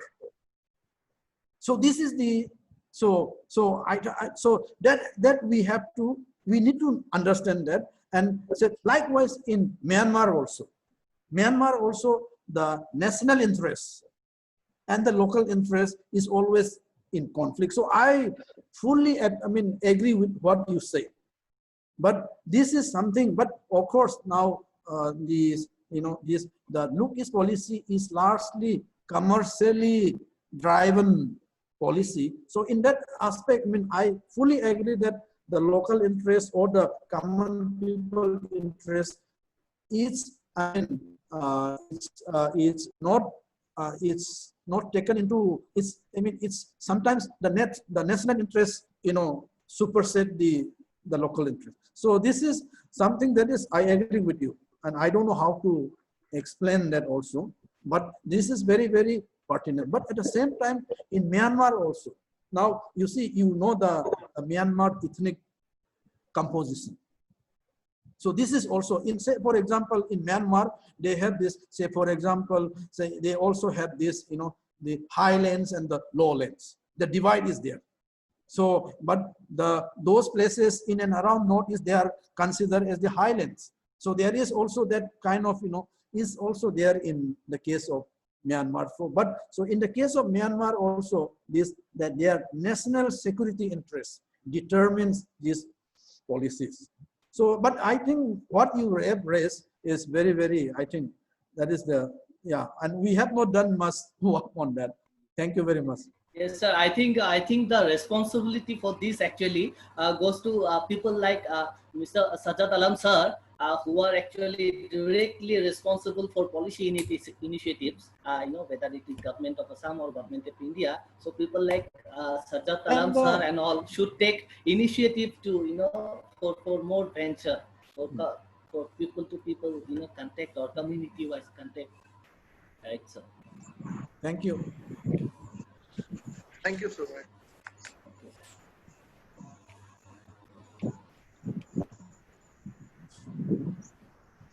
Thank you,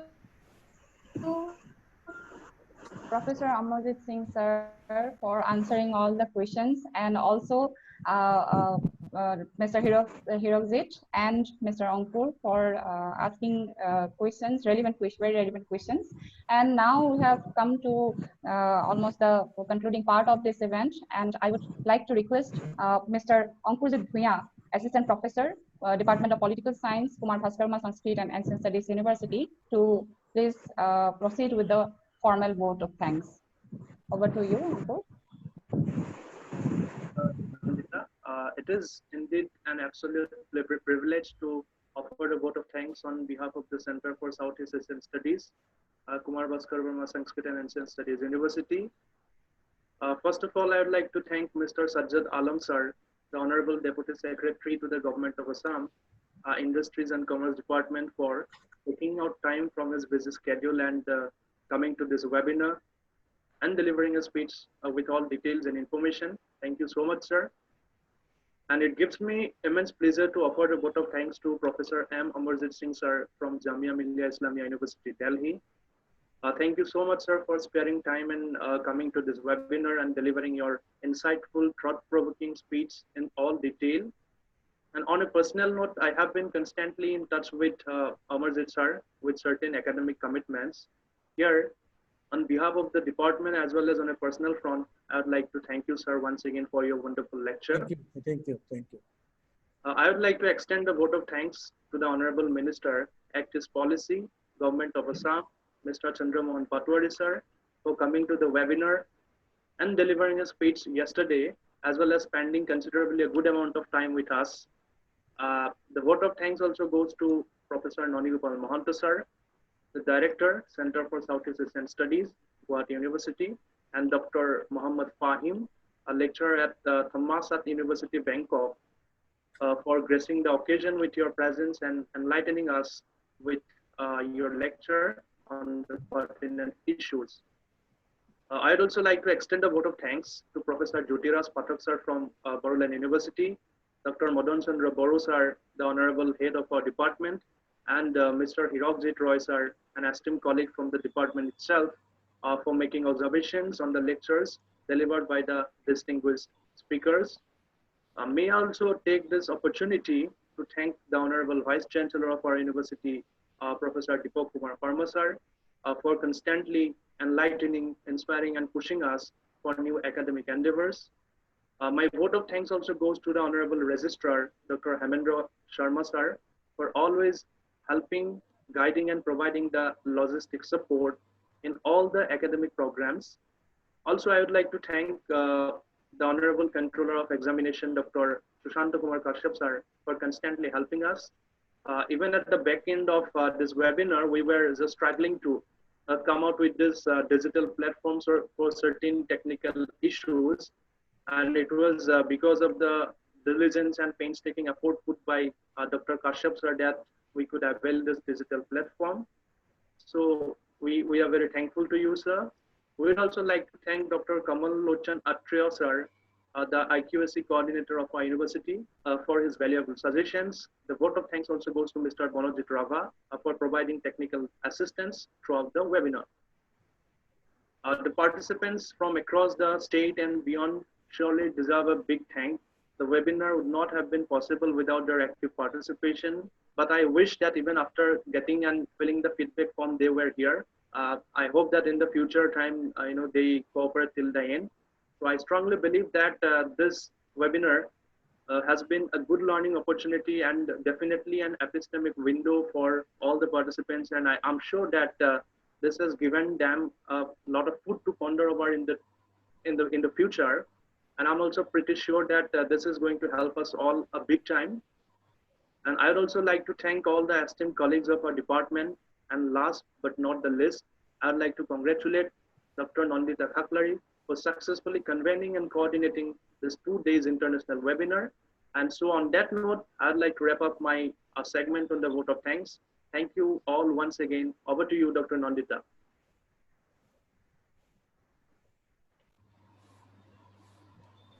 Thank you so much, Mr. Ankurjit Bhuya, for delivering the formal vote of thanks. And we have now the last program. I would like to request Dr. Madan Chandra Boro sir, respected HOD of our Department of Political Science, to finally declare the end of this wonderful session. Over to you, sir.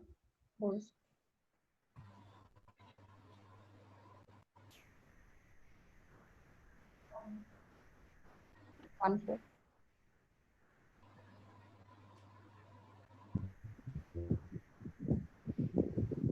Thank you, Nandita.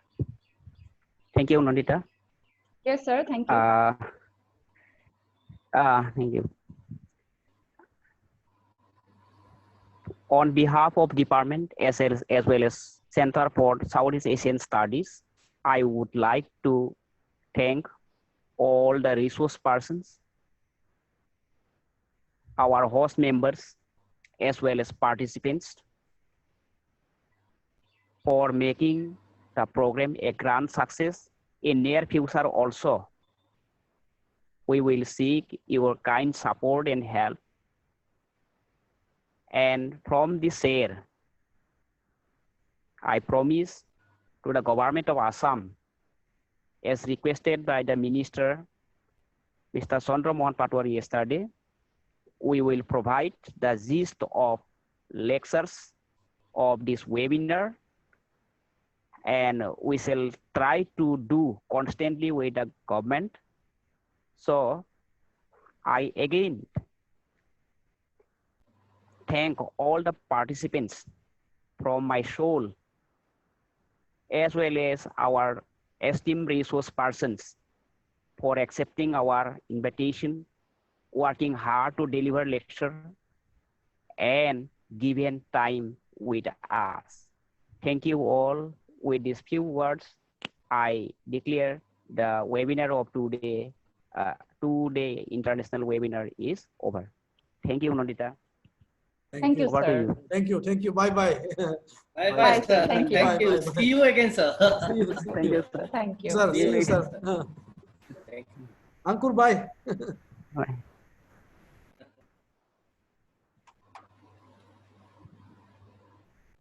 Bye.